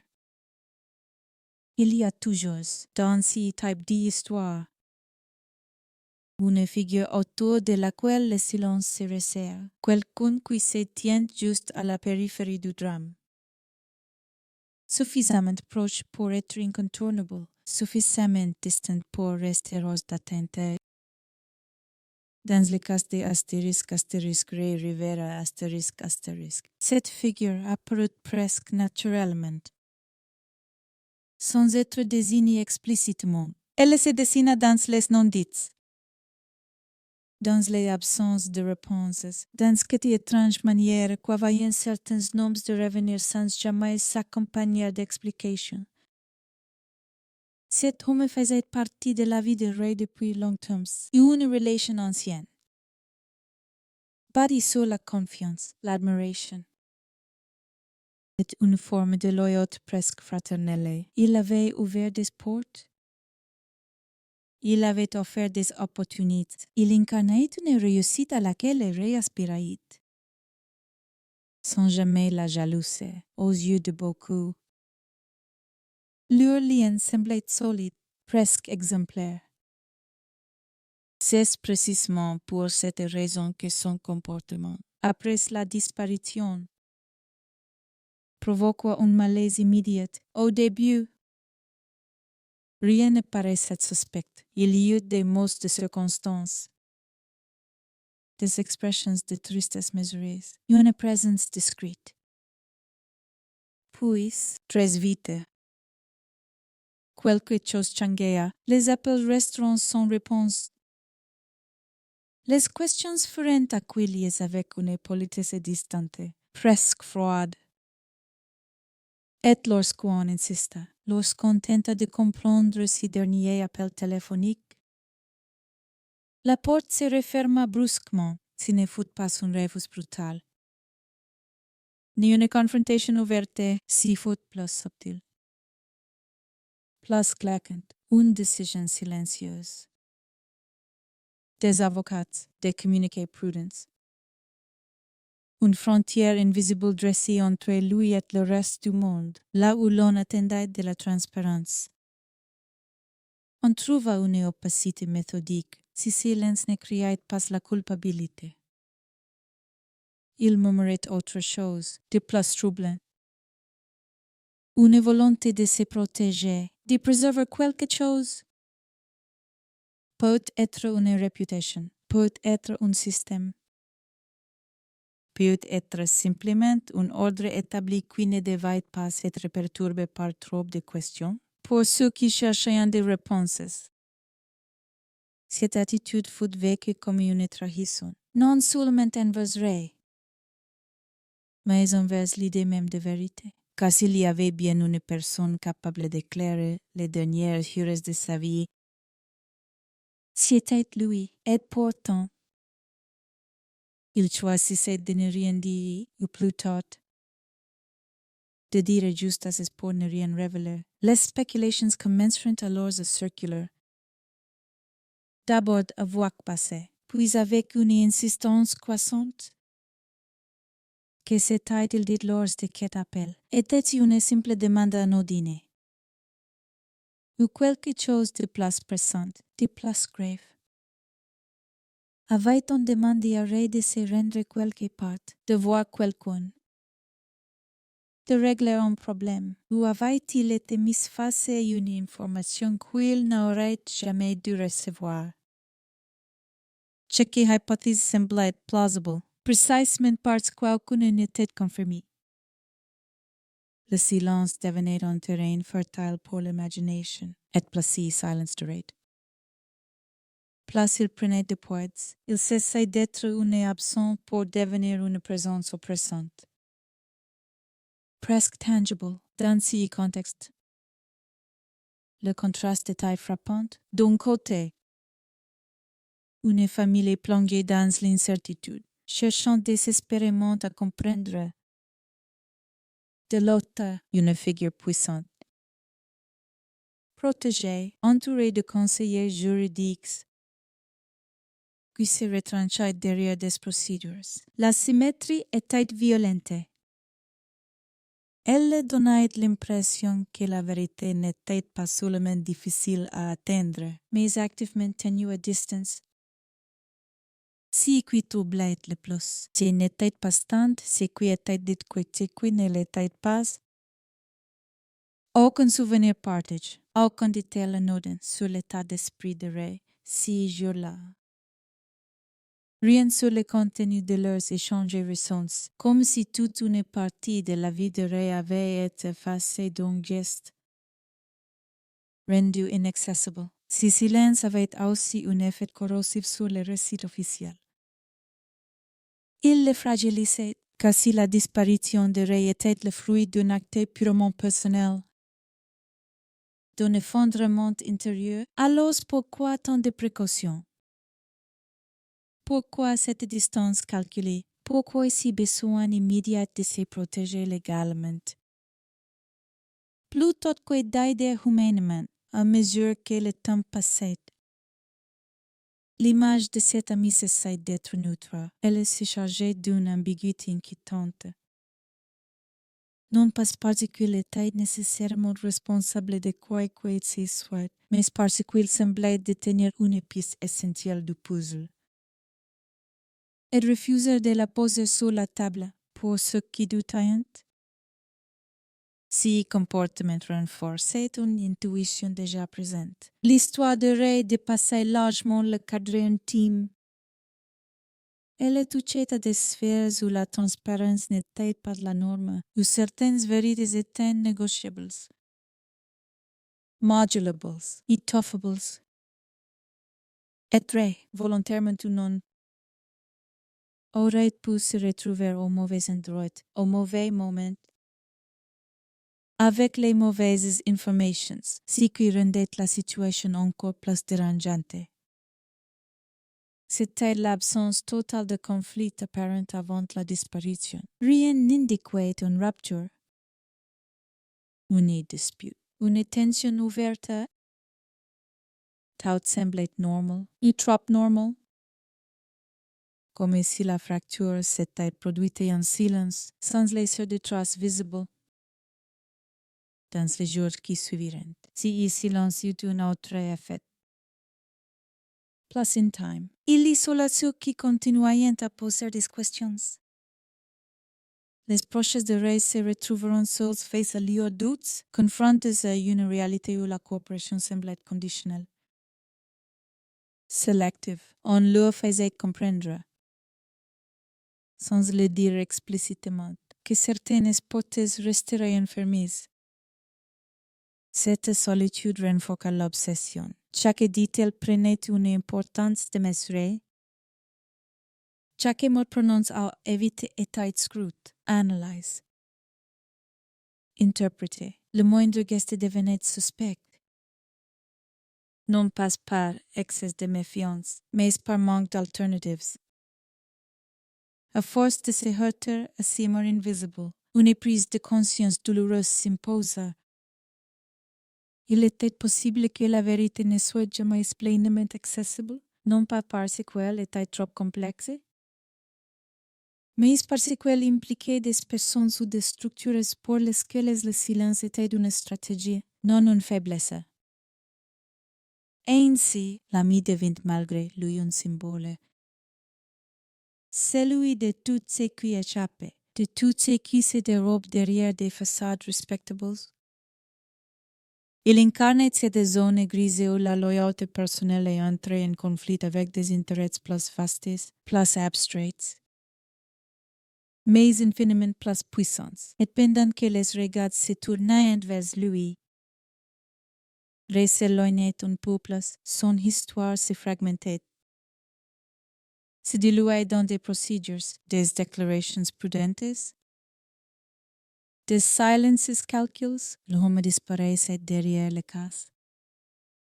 La vie derrière le dossier. Si silence n'apportait aucune réponse, il ne faisait que poser une question plus dérangeante encore. Dans cette affaire, qui avait réellement intérêt à ce que l'on cesse de chercher? À ce stade, Il devenait clair que comprendre la disparition de Ray ne consistait pas seulement à analyser une chute ou un mot étrange. Il fallait aussi accepter de regarder en face ce qui n'était pas dit. Ce qui était volontairement laissé dans l'ombre, et dans cette ombre. Quelque chose continuait de croître, une suspicion sourde, une inquiétude persistante, la sensation que le véritable corps de l'histoire se trouvait peut-être là. Précisément là où le silence était le plus dense, la version officielle arriva sans fracas. Elle ne fut pas annoncée avec solennité, ni défendue avec passion. Elle s'imposa simplement, comme une évidence administrative. Froide et fonctionnelle, un mot. Un seul, suffisait de tout contenir. Suicide, il glissa dans les rapports, dans les communiqués, dans les conversations. Avec une facilité presque déconcertante, comme si, une fois prononcé, il rendait toute autre question superflue. Pourtant, rien dans ce qui précédait ne semblait naturellement conduire à cette conclusion. La décision fut prise rapidement, trop rapidement. Durant certains, le dossier se referma sur lui-même avant même que toutes les pages n'aient été lues. Les zones d'ombre ne furent pas éclaircies, elles furent classées, l'absence de témoins devint une justification. Les incohérences physiques furent reléguées au rang d'exceptions, et le comportement des *** Ray Rivera ***, réinterprété à la lumière de la note, devant la clé universelle censée expliquer le reste. Si basculement eut un effet immédiat, il transforma la mort en choix personnel. Il déplaqua la responsabilité du monde extérieur vers l'intérieur d'un homme qui ne pouvait plus se défendre. À partir de là, toute tentative de remettre en question la conclusion officielle semblait presque indécente. Insiste revenir à refuser le duel. D'autres devenaient une forme de négation. Mais ce cadre narratif avait une faiblesse fondamentale. Il reposait sur une accumulation de raccourcis. La version officielle parlait peu de la trajectoire, peu de l'impossibilité physique, peu des objets retrouvés intacts, peu de l'exécutoire. Elle s'appuyait davantage sur une interprétation psychologique que sur une reconstitution factuelle. Comme si comprendre l'esprit de Ray suffisait à expliquer ce que son corps refusait encore de confirmer, si glissement fut décisif. À partir de ce moment-là, l'enquête cessa véritablement d'explorer. Elle administra, elle valida, elle clôtura. Les questions restées en suspens furent considérées comme non pertinentes. Trop spéculatives, l'inconfort n'était pas un motif suffisant pour ouvrir un dossier. Pour les proches, s'il faut un second choc. Non plus celui de la perte, mais celui de l'effacement. Leur perception de Ray, de sa vie, des SES projets se retrouvaient soudain invalidés par une conclusion qui ne leur ressemblait pas. On leur demandait d'accepter que tout ce qu'ils avaient vu, entendu, partage, n'était qu'une façade. Que derrière les sourires, il y avait un désespoir suffisamment profond pour mener à un geste extrême. Si récit impose avec quelque chose de violent, il simplifiait une existence complexe en une explication unique. Il réduisait des mois, des années de vie à quelques lignes cliniques. Et surtout, il ne laissait aucune place au doute. Dans ce nouveau cadre, la note prenait une importance démesurée. Elle devenait la preuve centrale, presque exclusive. Tout devait s'y rattacher. Chaque phrase obscure était interprétée comme un signe. Chaque référence inhabituelle est comme un symptôme. Peu importe que ait toujours cet un esprit créatif. Attiré par les récits complexes et les structures narratives inhabituelles, si qui comptent. Désormais, c'était l'utilité de la note dans la construction d'une conclusion. Cette manière de faire produisit un malaise profond, car elle inversait l'ordre logique. Au lieu de partir des faits pour aller vers une interprétation. On partit d'une interprétation pour sélectionner les faits qui la confirmaient. Le reste était mis de côté, non par malveillance, mais par nécessité procédurale dans les semaines qui suiviront. Le mode suicide se mit à circuler avec une facilité inquiétante. Il apparaissait dans les médias, dans les discussions lointaines, dans les résumés rapides de l'affaire. À chaque répétition, il gagnait en solidité, en légitimité. Il devenait la version communément admise. Celle que l'on ne questionnait plus, mais pour ceux qui connaissaient les détails. Cette solidité apparente et son accro, elle reposait sur un équilibre fragile. Maintenu par le silence et l'épuisement, car remettre en cause la version officielle demandait une énergie immense.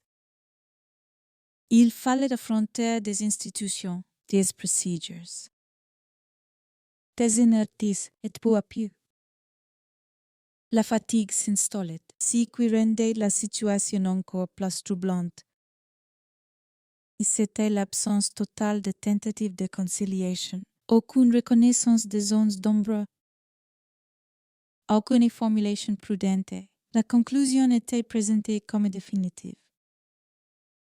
Sans nuance, comme si admettre l'incertitude aurait été plus dangereux que d'imposer une réponse imparfaite.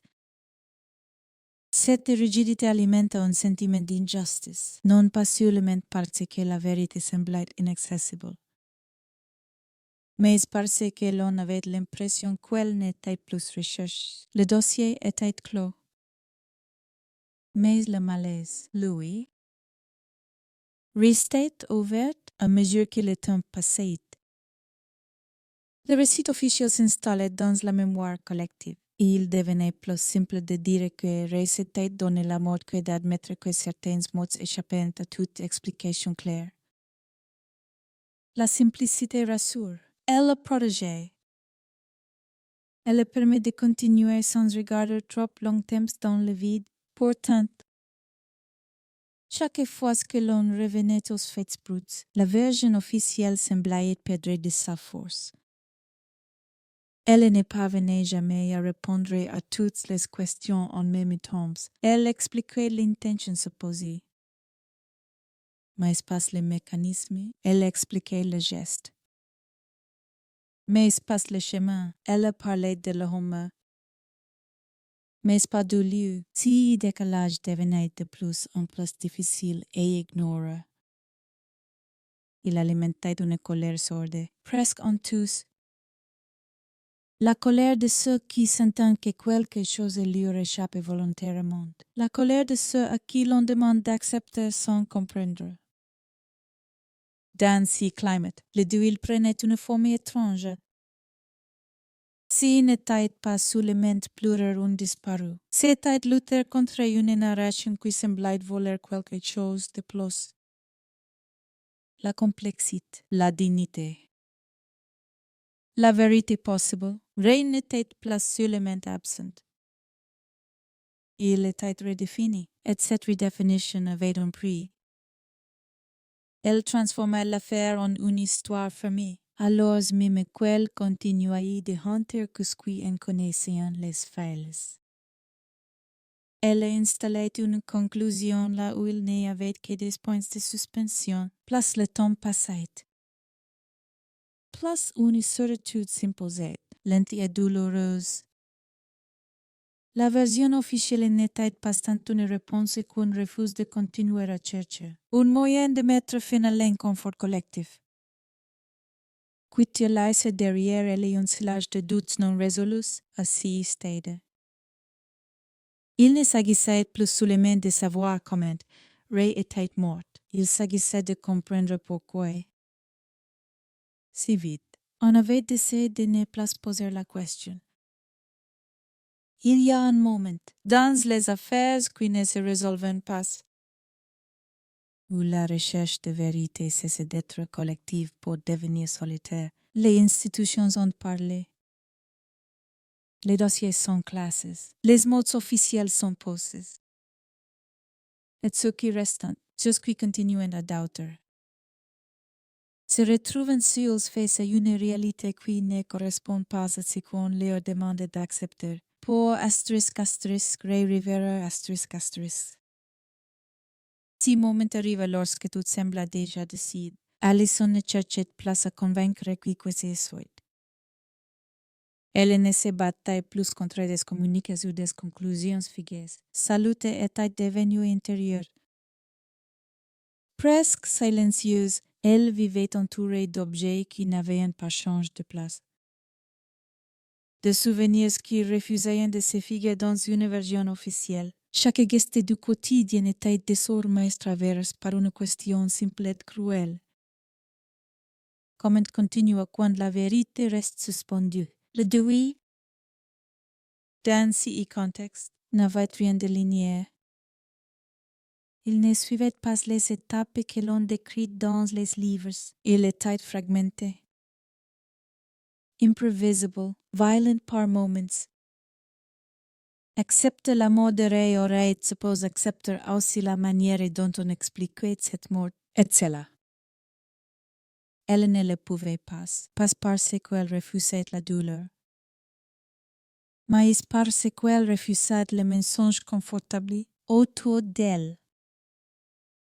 Le monde avançait, les conversations changeaient de sujet.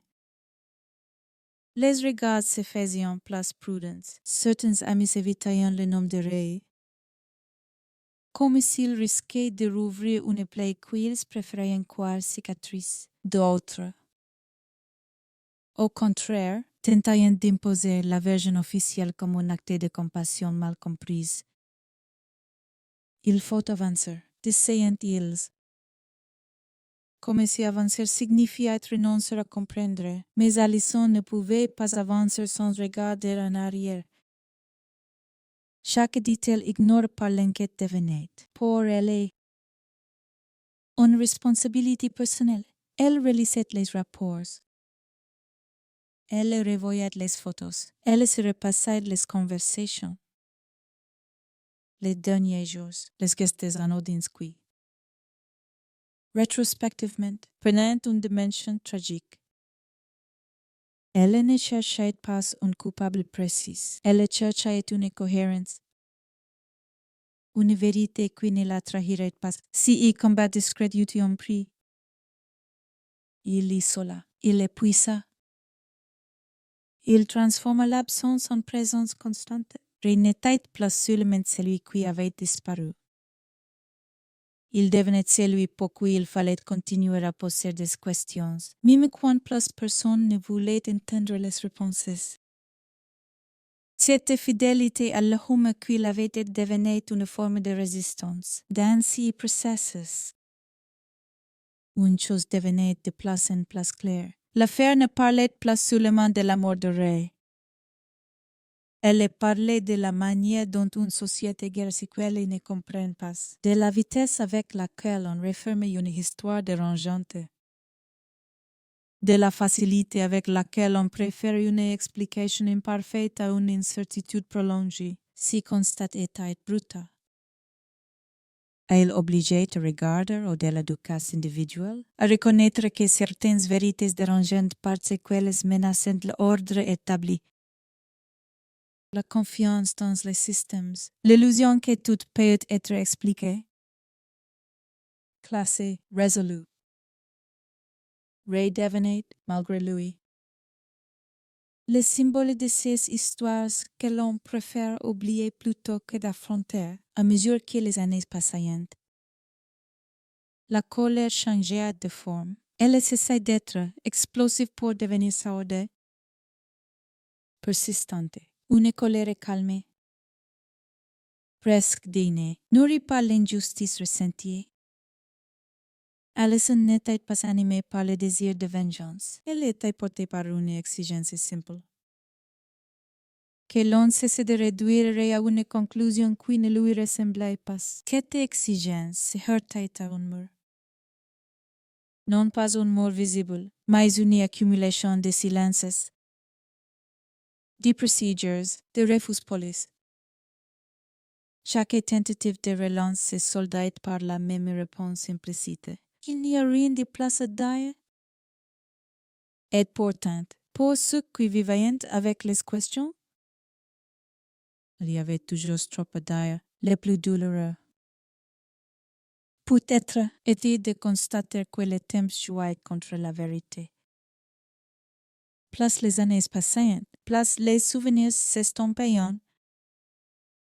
plus les témoins potentiels se taisaient ou disparaissaient. L'histoire se figeait dans une version officielle que rien ne venait plus contester activement. Le doute devenait marginal, presque inconfortable pour ceux qui préféraient la certitude.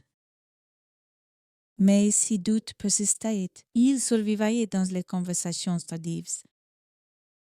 Dans les regards et changes, dans cette sensation partagée que quelque chose n'avait jamais été vraiment expliqué.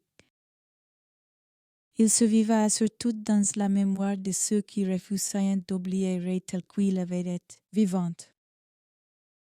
Enthousiasté, tourné vers l'avenir. À force de vivre avec cette absence, une autre forme de vérité émergeait. Peut-être que l'affaire ne serait jamais résolue, peut-être que les réponses complètes resteraient hors d'atteinte.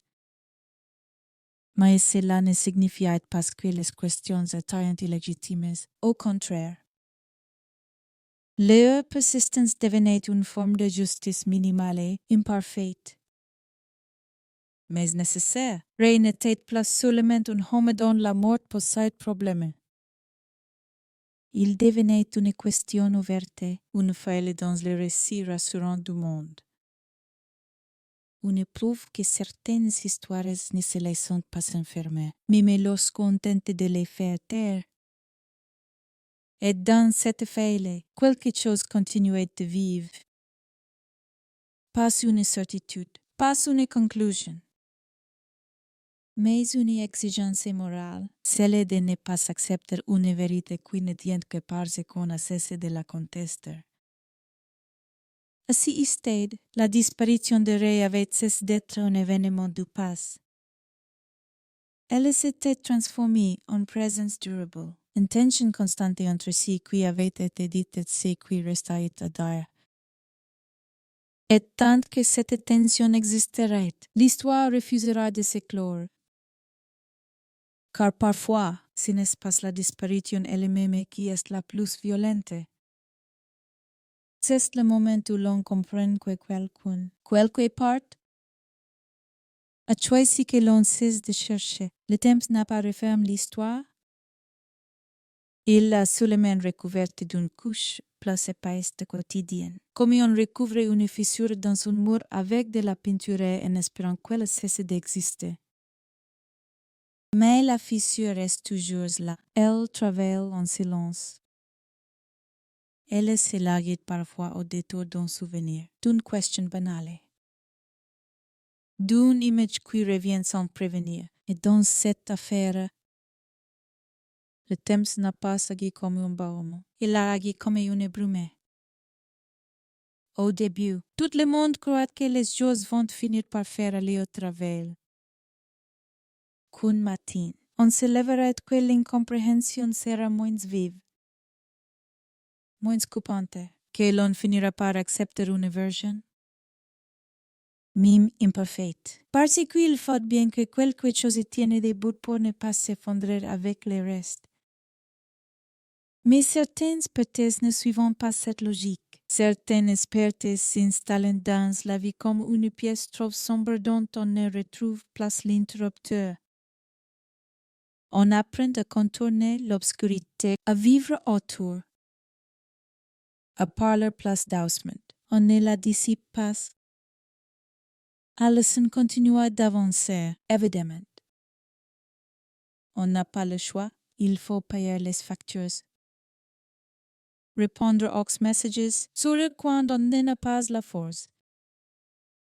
Il faut faire semblant d'être encore la même personne. Alors qu'on sait très bien qu'un morceau de soie reste coincé dans un lieu précis. Et une date précise. Au moment où un téléphone sonne, la vie reprend. Mais elle reprend avec une absence intégrée dans sa structure. Comme un défaut invisible dans une charpente, on peut bâtir par-dessus. Mais la fragilité mieux. Parfois, ce n'était pas la mort qui lui revenait en tête, c'était l'instant juste avant. La seconde où il raccroche, la seconde où il a souri trop vite, la seconde où il a attrapé ses clés avec une urgence qu'elle n'avait pas comprise sur le moment, la seconde où la porte s'est refermée. Une porte, un geste banal, une frontière. Elle se surprenait à rejouer cette scène intérieurement. Non pas parce qu'elle pensait pouvoir la changer, mais parce que l'esprit humain face à l'injustice, cherche désespérément un point où appuyer. Un endroit où il aurait pu agir. Cette obsession n'était pas une faiblesse. C'était une épreuve d'amour. On parlait souvent du deuil comme d'un lâcher-prise. Mais dans certaines histoires, lâcher-prise ressemble à une trahison. Et Alison ne voulait pas trahir en acceptant un récit qui ne lui ressemblait pas, en laissant son nom se dissoudre dans une conclusion trop simple. À l'extérieur, l'hôtel continuait d'exister comme si rien ne s'était passé. C'est peut-être cela, les places violentes dans les lieux où l'on peut quelqu'un. Leur indifference, les murs ne se souviennent pas. Les fenêtres continuent de refléter le ciel, les passants ne savent pas. La ville n'a pas de mémoire. L'endroit où le corps a été retrouvé ne porte aucune marque visible de ce qui s'est joué. Il n'y a pas de plaque, pas d'ombre officielle. Pas de silence impose, l'histoire n'est inscrite nulle part. Ce qui naît dans les cerveaux de ceux qui la portent est pourtant, pour ceux qui savent, tout change. Une façade devient une menace, une hauteur devient un vertige. Un toit devient une question. Chaque angle du bâtiment semble cacher une partie du puzzle. Chaque accès verrouillé, chaque couloir. Chaque escalier devient impossible. On ne peut plus regarder ce lieu comme un simple hôtel. On le regarde comme une scène est une scène. Quand elle n'est pas expliquée, se transforme en piège mental. Il y eut aussi le lent effritement des certitudes des autres, les amis. Les proches, ceux qui au début parlaient avec conviction, finissant par se fatiguer. Ils se protégeant comme ils pouvaient. Ils se disaient que c'est trop lourd, que ça ne mène nulle part. Que n'est pas sans de rester accroché à des hypothèses. Certains s'éloignent non par cruauté, mais par instinct de survie, et ceux qui restent deviennent plus rares. Plus précieux, parce qu'ils acceptent de regarder le vide sans exiger qu'ils se transforment en réponse. Dans cette raréfaction, la vérité prenait une forme étrange. Ce n'était plus la vérité factuelle, celle qu'un dossier pourrait prouver. C'était une vérité humaine, était plus qu'un corps retrouve. Il était plus qu'un mot imprimé en petits caractères. Il était plus qu'une conclusion administrative. Il était un homme, et la violence la plus profonde. Peut-être était de le réduire à une case. Alison s'accrochait à des détails qui, pour d'autres, semblaient insignifiants. La manière dont il parlait de l'avenir. Son enthousiasme, les petits projets qu'il aimait ébaucher. Même quand ils semblaient irréalistes, son regard quand il imaginait une scène. Une histoire, une tournure dramatique. Ce n'était pas seulement des souvenirs, c'était des preuves intimes, non receivables dans un tribunal, mais indiscutables dans une vie. On ne balait pas qu'elle avec un mot. Et malgré tout, il y avait des soirs où le doute s'infiltrait. Parce que c'est là aussi, être humain. Aussi l'air entre la conviction et l'épuisement, c'est dire qu'on a peut-être tort, qu'on ne sait pas tout, qu'il y a des choses qu'on ne voit pas. Même chez ceux qu'on aime, ces pensées là étaient les plus cruelles. Parce qu'elles ressemblaient à une capitulation, elles venaient avec une culpabilité sourde.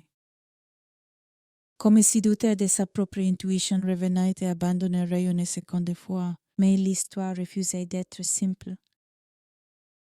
Précisément parce qu'elle ne se laissait pas ranger, chaque fois que l'on tentait de la réduire.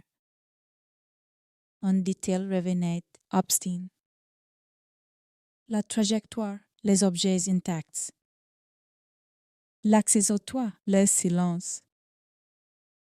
Le dernier appel, la note cachée. Ce n'étaient pas des éléments isolés, c'était un desfile d'une toile qu'on ne parvenait pas à voir en entier. Et il y avait cette impression que le mystère n'était pas seulement dans ce qui s'était passé, mais dans ce que l'on avait accepté de ne plus regarder comme si la vérité, même partielle, avait été repoussée hors du champ parce qu'elle demandait trop. Trop d'efforts, trop de conflits.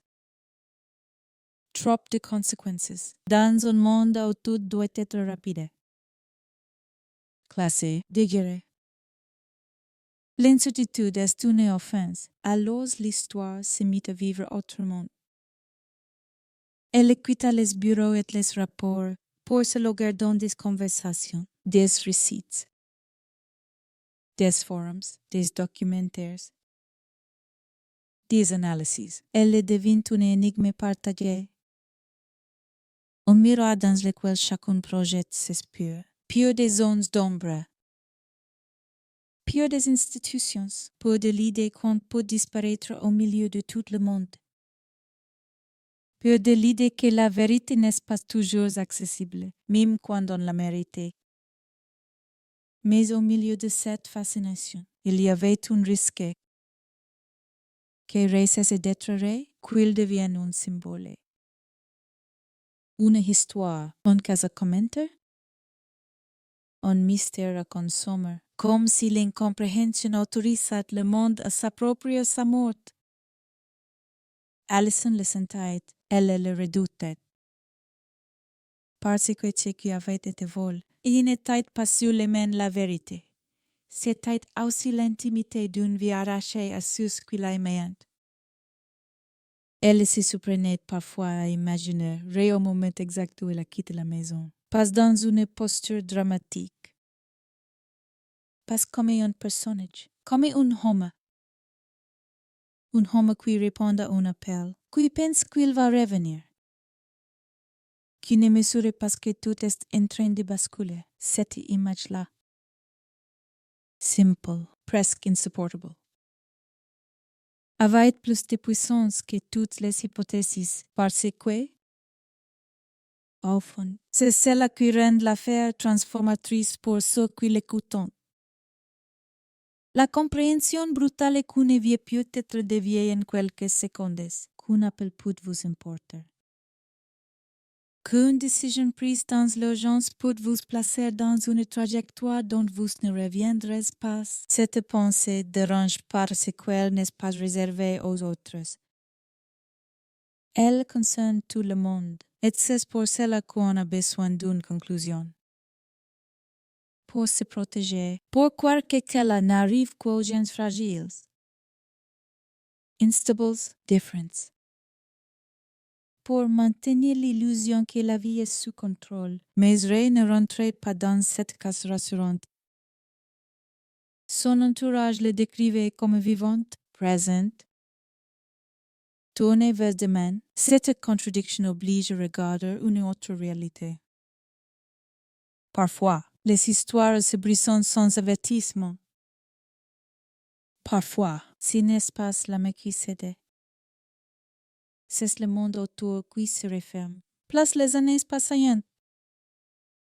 Place l'affaire révélait quelque chose de plus vaste que son propre mystère. Elle révélait la manière dont les gens réagissent face au trouble. Certains cherchant à comprendre, quitte à se faire mal.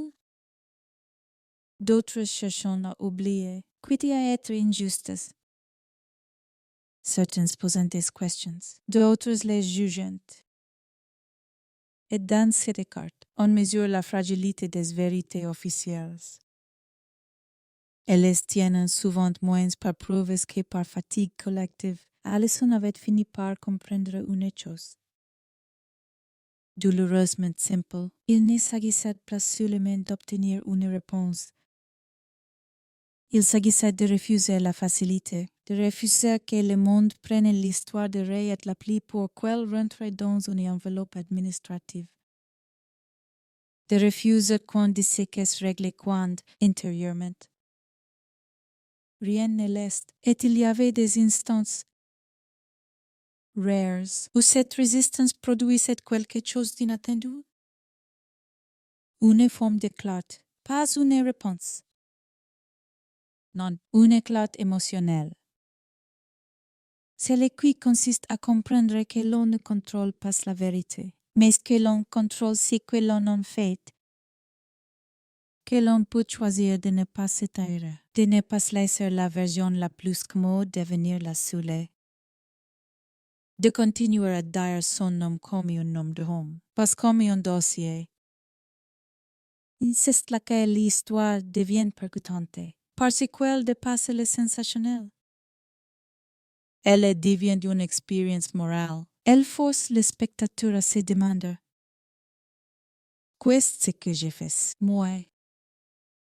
Quand quelque chose ne colle pas, est-ce que je cherche?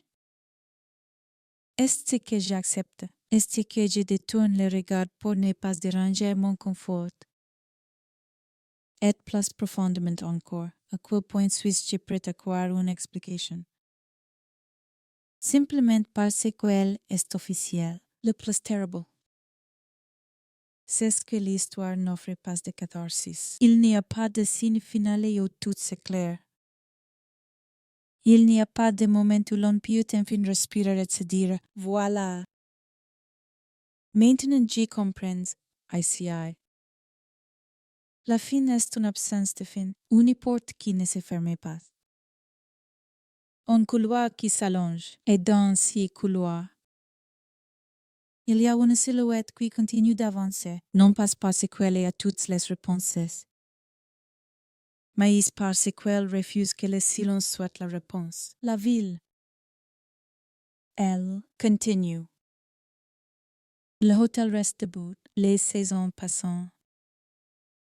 Les gens mourants, naissants, aimant, oubliant.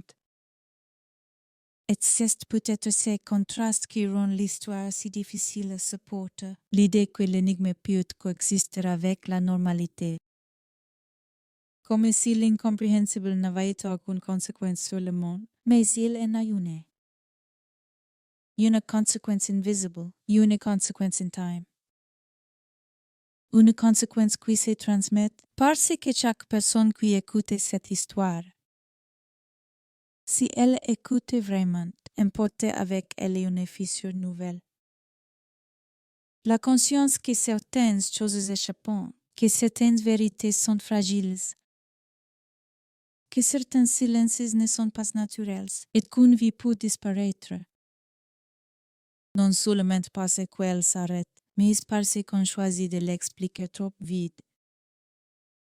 Alors il reste cette question, simple, presque froide, celle qui s'incruste dans la mémoire comme une écharde. Si un homme peut disparaître au milieu d'une ville, au milieu des lumières, au milieu des gens, si un homme peut devenir un dossier, un mot, un trou dans un toit. Queste qui nous garantit un naus. Que la vérité sera mieux traitée. La dernière image n'est pas celle d'un corps. Si n'est pas celle d'un toit, si n'est même pas celle d'une autre. C'est celle d'une porte qui se referme. Un soir ordinaire. Et d'une voiture qui s'éloigne. Et quelque part. Dans le silence qui suit, la sensation que l'histoire n'a jamais vraiment commence à se terminer.